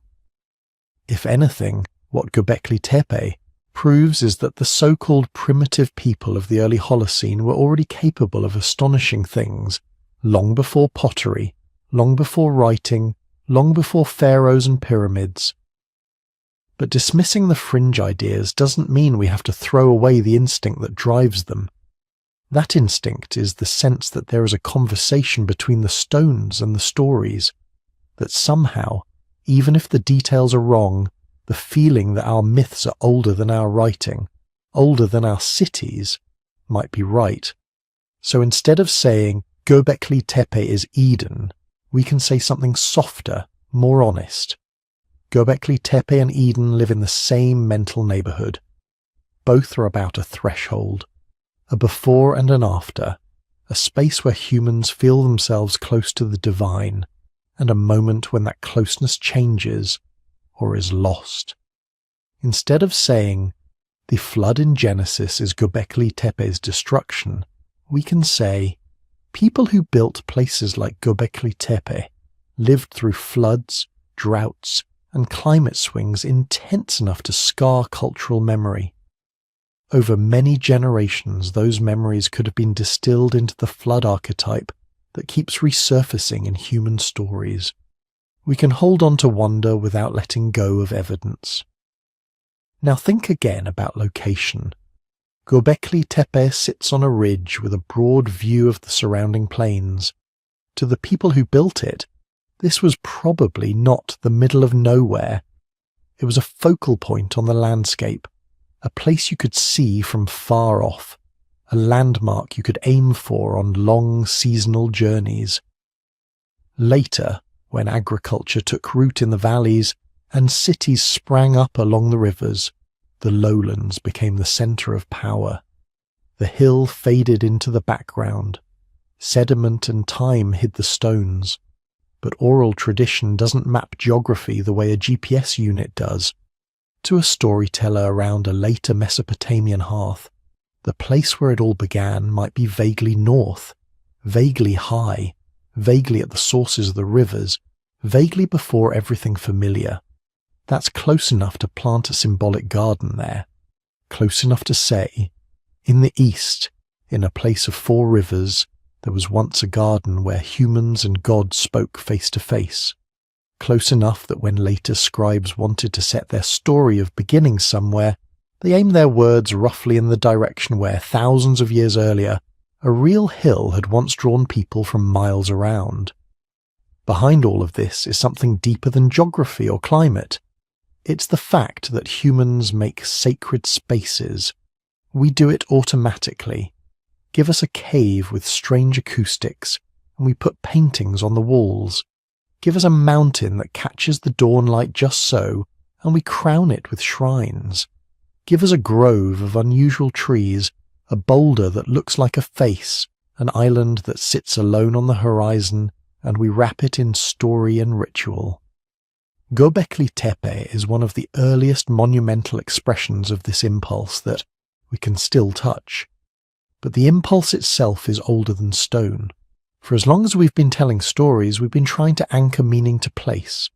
To say, here, at this rock, at this hill, at this circle of carved pillars, something important happened.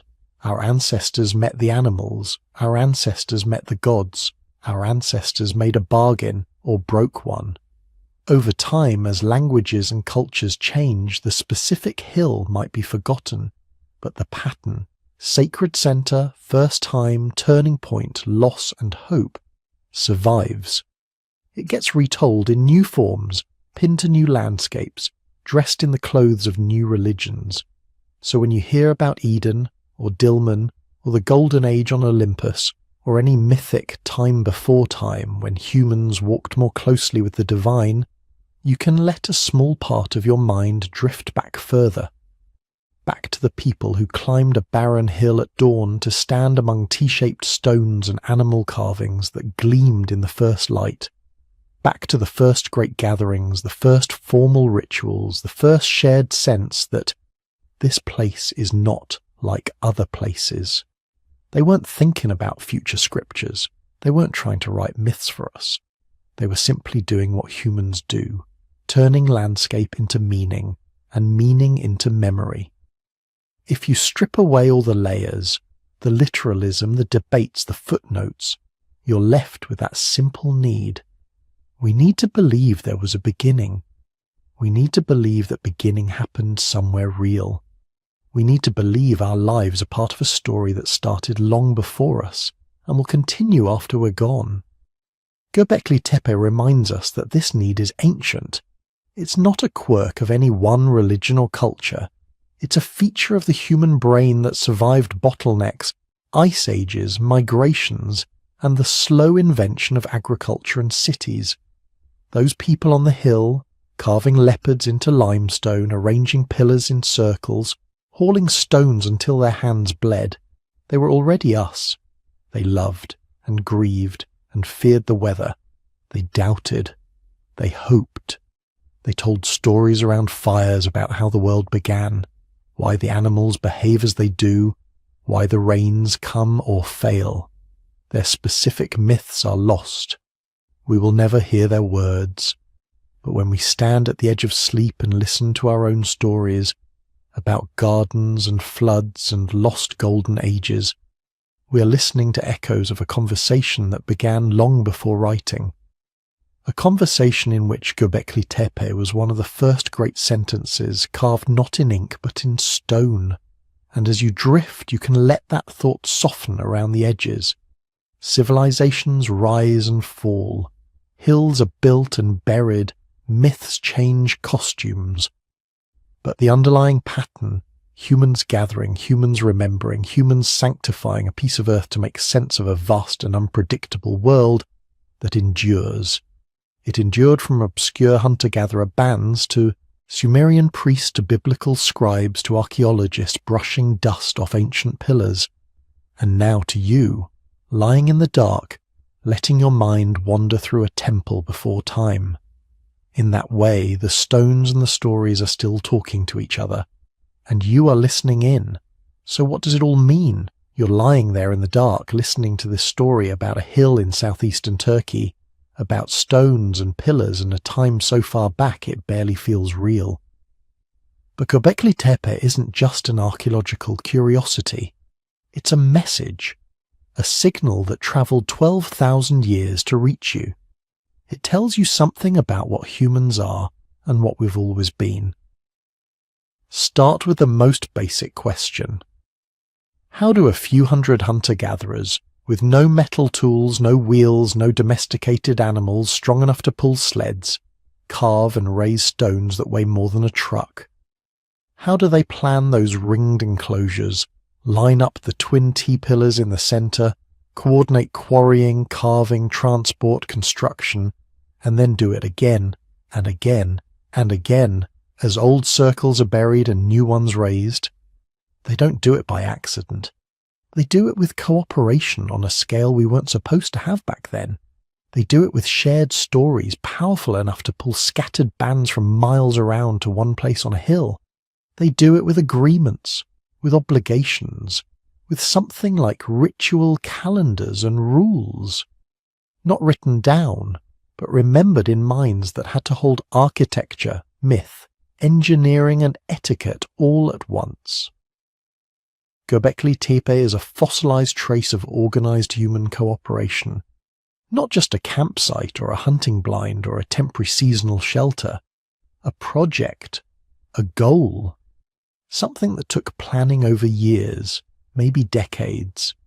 You don't drag a 16-ton pillar out of bedrock because you're bored. You do it because everyone around you agrees that this matters more than anything else right now. When you look at those circles, you're seeing proof that the capacity for large-scale teamwork isn't an invention of cities and writing and kings. It's older, much older. It's baked into the way human minds work.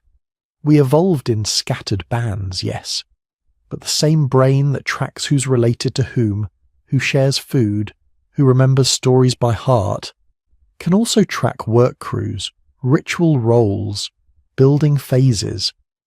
The hunter who can read a trail can also read a carved vulture on a stone and feel that it means something, even if he can't explain why. So Göbekli Tepe whispers something very simple and very unsettling. Civilization didn't magically appear when we planted the first fields. Pieces of it were already there. The ability to gather in large groups without tearing each other apart, the instinct to create shared symbols, the willingness to work for weeks or months on something that has no direct survival payoff. Those are the scaffolding of civilization, and they're standing there in that hillside sanctuary 7,000 years before the pyramids. This is why, in 2018, the world's heritage bureaucracy finally caught up with the dreamers and put a neat label on this place. UNESCO World Heritage Site. It sounds dry, a phrase from a committee meeting. But underneath it is a quiet confession. We had to admit that this hill of buried circles isn't just a local curiosity. It's not just another ruin among ruins. It's part of the tiny global set of places where the story of us changes direction. World Heritage status is a kind of shield. It means the stones are now under the formal protection of not just one government, but of an entire international system.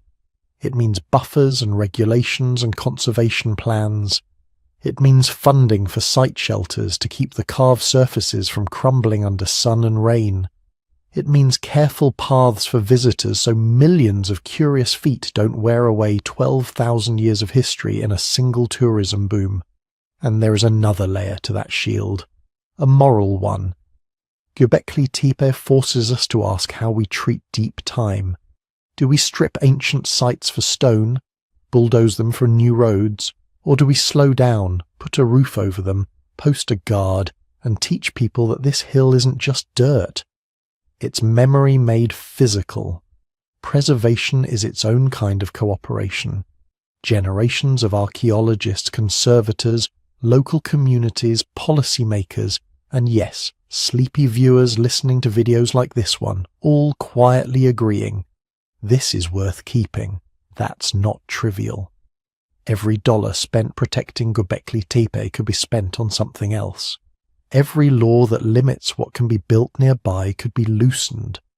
The decision to preserve is yet another human bet on the future, an investment in people not yet born, who may stand under that sun and look at those pillars and feel that same shiver you feel in the dark now. And at the centre of that shiver is an uncomfortable realization. We were wrong about prehistoric humans. For a long time, the standard story went like this. Before agriculture, humans were clever animals, smart but mostly practical. They hunted, gathered, made simple tools, told stories around the fire, but they didn't, supposedly, build monumental architecture or complex symbolic systems. They didn't invest in stone temples. They were too busy surviving. Then Göbekli Tepe surfaced from its blanket of soil and said, absolutely not. Look closely at those pillars, at the three-dimensional foxes that seem to twist out of the limestone, at the snakes, scorpions, cranes, vultures, abstract H-shapes, and headless human figures. The reliefs are crisp, confident. This isn't a first stumbling attempt at carving. This is a style already in full bloom, which means there was a tradition behind it that we haven't even found yet.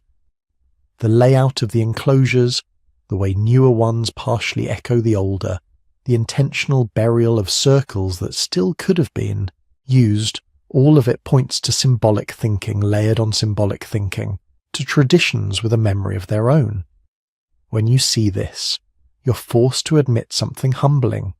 The people who built Göbekli Tepe were as intelligent as you are. Not almost. Not for their time. Full stop. Their brains were the same capacity for language, abstraction, art, the same tendency to lie awake at night thinking about death, or dreams, or the shape of the sky. The gap between them and us isn't mental hardware, it's context, technology, the accumulated, layered knowledge of thousands of years. This means the real mystery isn't how did they do it, in the sense of physical possibility. Strong backs, ropes, levers, time and coordination can move mountains. The deeper question is, why did they care enough to do it? Because that why opens a doorway into something even more slippery, the origins of religion and community. Stand in the center of one of those circles in your mind. Imagine the twin T-pillars towering over you in the dark. On their broad shoulders, hands are carved, folded calmly at the front. No faces, no mouths, just silent humanoid shapes. Too large and still to be ordinary people. What are they? Deities? Ancestors? Spirits of animals? One idea is that Göbekli Tepe was a place where scattered bands came to act out a kind of cosmic drama. The animal carvings could represent clans, seasons, stories about how the world was ordered. The vulture imagery might hint at excarnation rituals, the sky taking the dead. The headless figures could signal that the self ends, but something, memory, spirit, name, continues. But here's the important thing. Whatever rituals happened there, whatever myths were told, they weren't private. They required a gathering, a crowd, people seeing each other, not just the stones. Religion, in that sense, isn't just belief. It's coordination technology, a way to get dozens, maybe hundreds of people to align their behavior and expectations using something more powerful than simple barter or threat. If we all show up on the hill at the right time and we all perform the right actions under the gaze of these carved beings, then the world will continue, the animals will return, the rains will come, our dead will not be lost. Do you need grain fields to feel that need? No. All you need is uncertainty, death, randomness, weather that shifts without warning. All you need is love for people who die and fear for children who might not live. Göbekli Tepe suggests that the impulse to ritualize, to sacralize, to anchor meaning in a physical place didn't wait for cities. It came first. Maybe, in a deep irony, religion and communal ritual helped create the conditions that made farming possible. Gather people often enough in one place for ceremonies and feasts, and someone will start tending the wild grains nearby, just to make sure there's enough food next time. If that's true, then the stone circles are not a byproduct of settled life. They're one of the engines that drove humans towards settlement, and that brings the story forward again, to you. Because the urge that pulled those ancient builders up the hill at dawn is still inside you. The tools have changed. The stones are now skyscrapers and stadiums and data centers and server farms humming in the dark. The carved animals are now logos and icons and flags. The hilltop sanctuary is now a city plaza, a sports arena, a social network, a place where people gather to watch and perform and feel part of something larger than their individual lives. But the core feels familiar. We keep building things that outlast us. Cathedrals that took centuries to complete. Space telescopes that will keep watching the universe after their designers are gone. Online worlds that will continue changing long after the first users have died. Art, laws, institutions, songs. We pour energy into these projects in ways that don't make strict survival sense. You don't need a carved stone circle to eat. You don't need a symphony to drink water. But we make them anyway, because survival at the bare minimum isn't enough. We want meaning.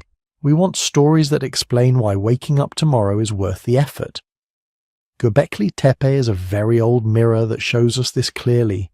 Strip away the smartphones and satellites. What's left are humans gathering, telling stories, performing rituals, marking a sacred center in the landscape, saying, here is where it matters. Here, under these watching stones, we are more than hungry bodies. We are part of a pattern. That pattern is what you're brushing against as you drift towards sleep. You're lying there in the dark, listening to a voice talk about people you will never meet in a place you might never visit, who lived before writing, before metal, before the idea of a country existed. And yet you feel something, a connection, a quiet awe. That feeling is itself part of their legacy. Because the circles are still doing their work, they're still focusing attention, still pulling minds from far away into their orbit. Instead of stone paths and torchlight, it's fiber optic cables and glowing screens. But you are there, in imagination, walking between the T-pillars, tracing the contour of a carved fox with your fingertips. And the stones are unchanged. They have watched continents' worth of climate swings come and go. They stood while ice caps pulsed, forests moved, seas rose and retreated. They stood while languages were born and died, while empires grew fat and broke apart, while gods rose and faded into myth. They were already old when the first bricks were laid in Sumer, when the first pharaoh wore a crown, when the first ships crossed the Mediterranean. They are older than your alphabet, older than your calendar, older than almost everything humans still remember. Imagine them now, night over the plateau. The modern shelter above them is dark, the last visitors gone. The wind slides over the hill, cold and thin, carrying the smell of dust and dry grass. Somewhere far below, a dog barks once, then falls silent. In the enclosures, the pillars loom in the half-light. Their carved animals seem to shift as the moon moves, shadows drifting across beaks and claws and folded hands. For a moment, no one is looking. No archaeologists marking layers. No tourist with cameras. No guards walking their rounds. Just stone and sky. And yet, in that silence, the circles are full of ghosts. Not the supernatural kind, the human kind. Footsteps on packed earth. Low chanting, laughter, arguments, the thud of stone tools. Children staring up at the carvings with the same wide eyes you would have. Old people remembering earlier gatherings, earlier feasts, earlier seasons when the vultures circling overhead meant something important was about to happen. All of that is gone.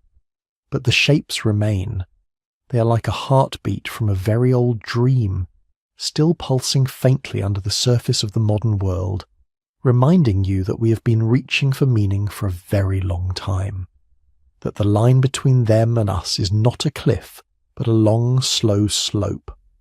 That the same species who once walked up that hill to stand between the pillars now sends robots to Mars and builds particle accelerators underground, still asking the same questions in different languages.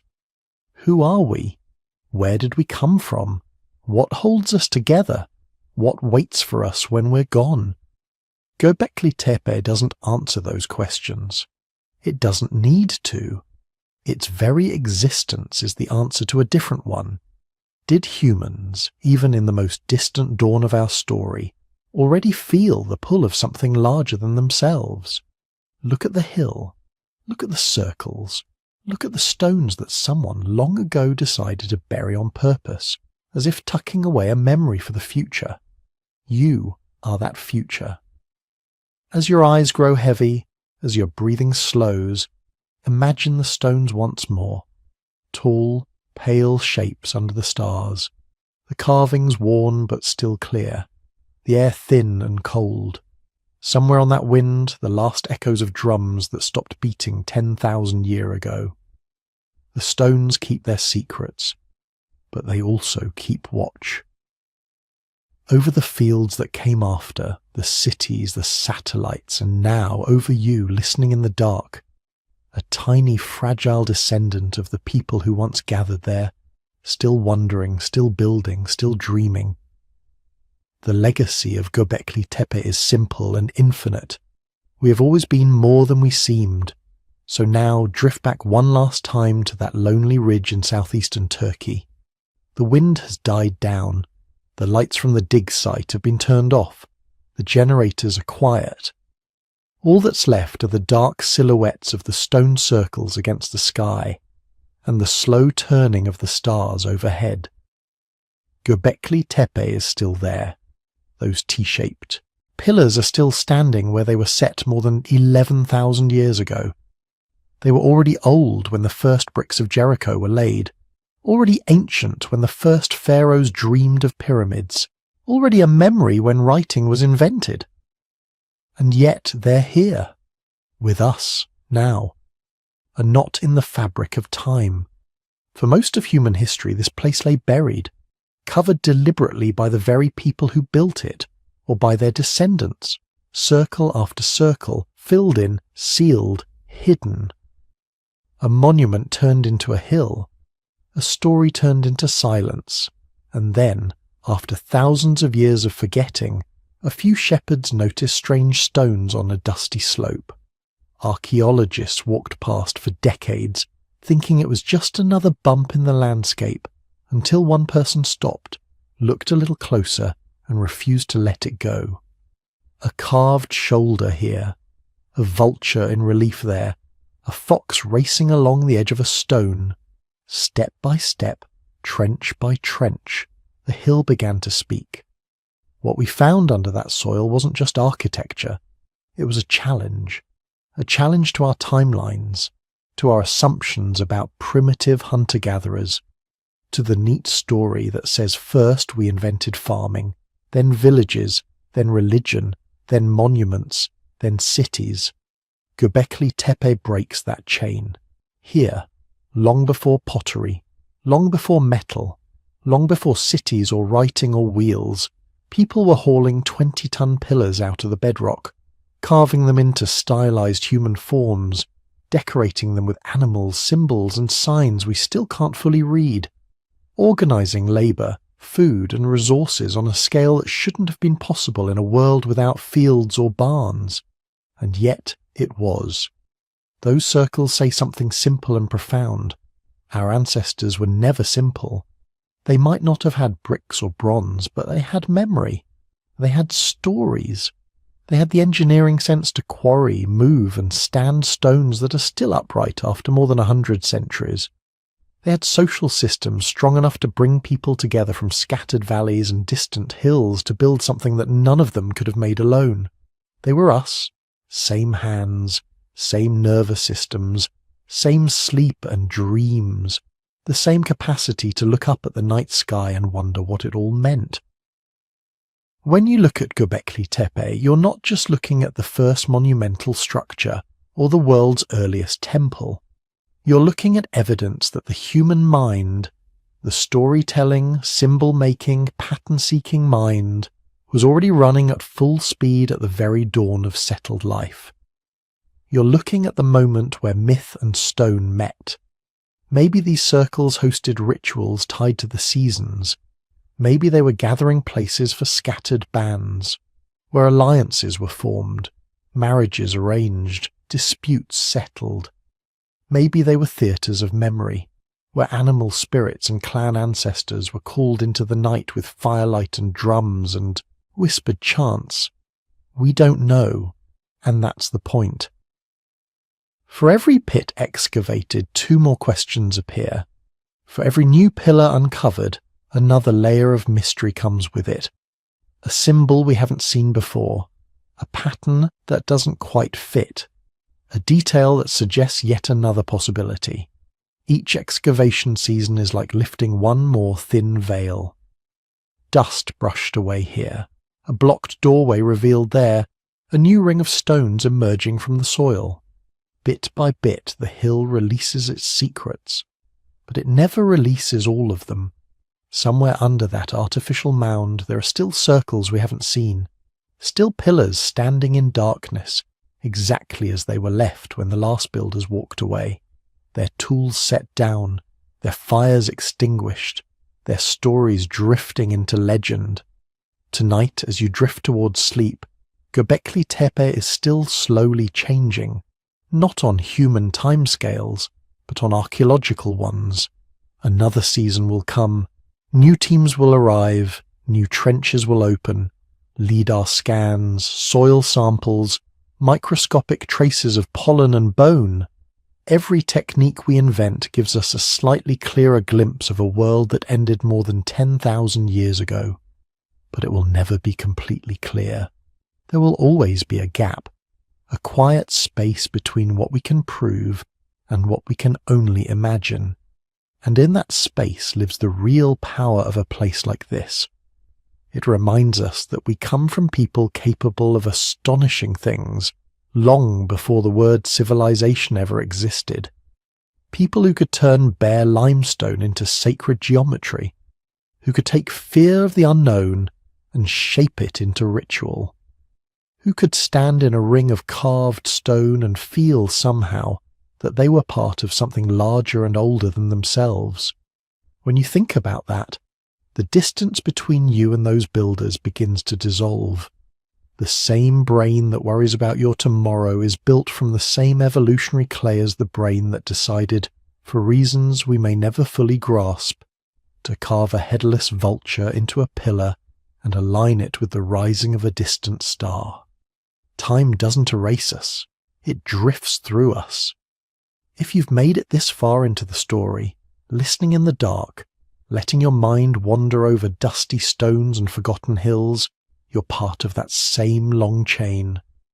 Another link in the same story that started with small bands moving across ancient grasslands and eventually gathering to raise stones on a Turkish ridge. Before you slip fully into sleep, I want to say a quiet thank you for being here, for giving your attention, your curiosity, your late-night thoughts to these lost worlds. If you'd like to help this kind of content reach more people, more late-night listeners, more drifting minds, that simple click on like really does matter. It tells the algorithm that wandering through deep time is worth sharing. If you feel awake enough, you can also subscribe so you'll be gently carried into the next journey when it's ready. More hidden sites, more forgotten stories, more human mysteries to fall asleep to. And if you're still with me, still listening, I'd love to know where you are in the world right now. What city, what country, what little room you're lying in while we talk about stones half a world away. If you'd like to share, leave a comment and tell me where you're listening from. It's one of the few ways we can turn this from a one-way whisper into a quiet, scattered community, stretched across the planet like those ancient networks of kinship and trade. For those who want to go one step further, there is an optional channel membership as well. It's never expected, but always appreciated. Memberships help support the research, writing and production that go into these long journeys through history, and they make it possible to keep the stories coming, slowly, carefully, one by one. But for now, you don't need to do anything. Just breathe. Let the image of those stone circles fade into the dark. Imagine the stars wheeling overhead, just as they did for the builders. Imagine the last torch going out, the last footstep leaving the circle, the hill slowly rising over centuries of wind and dust.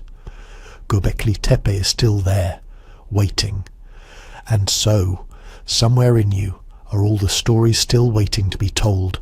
Sleep well, traveller in time. We'll visit another place, another mystery, another forgotten chapter of our shared past. Next time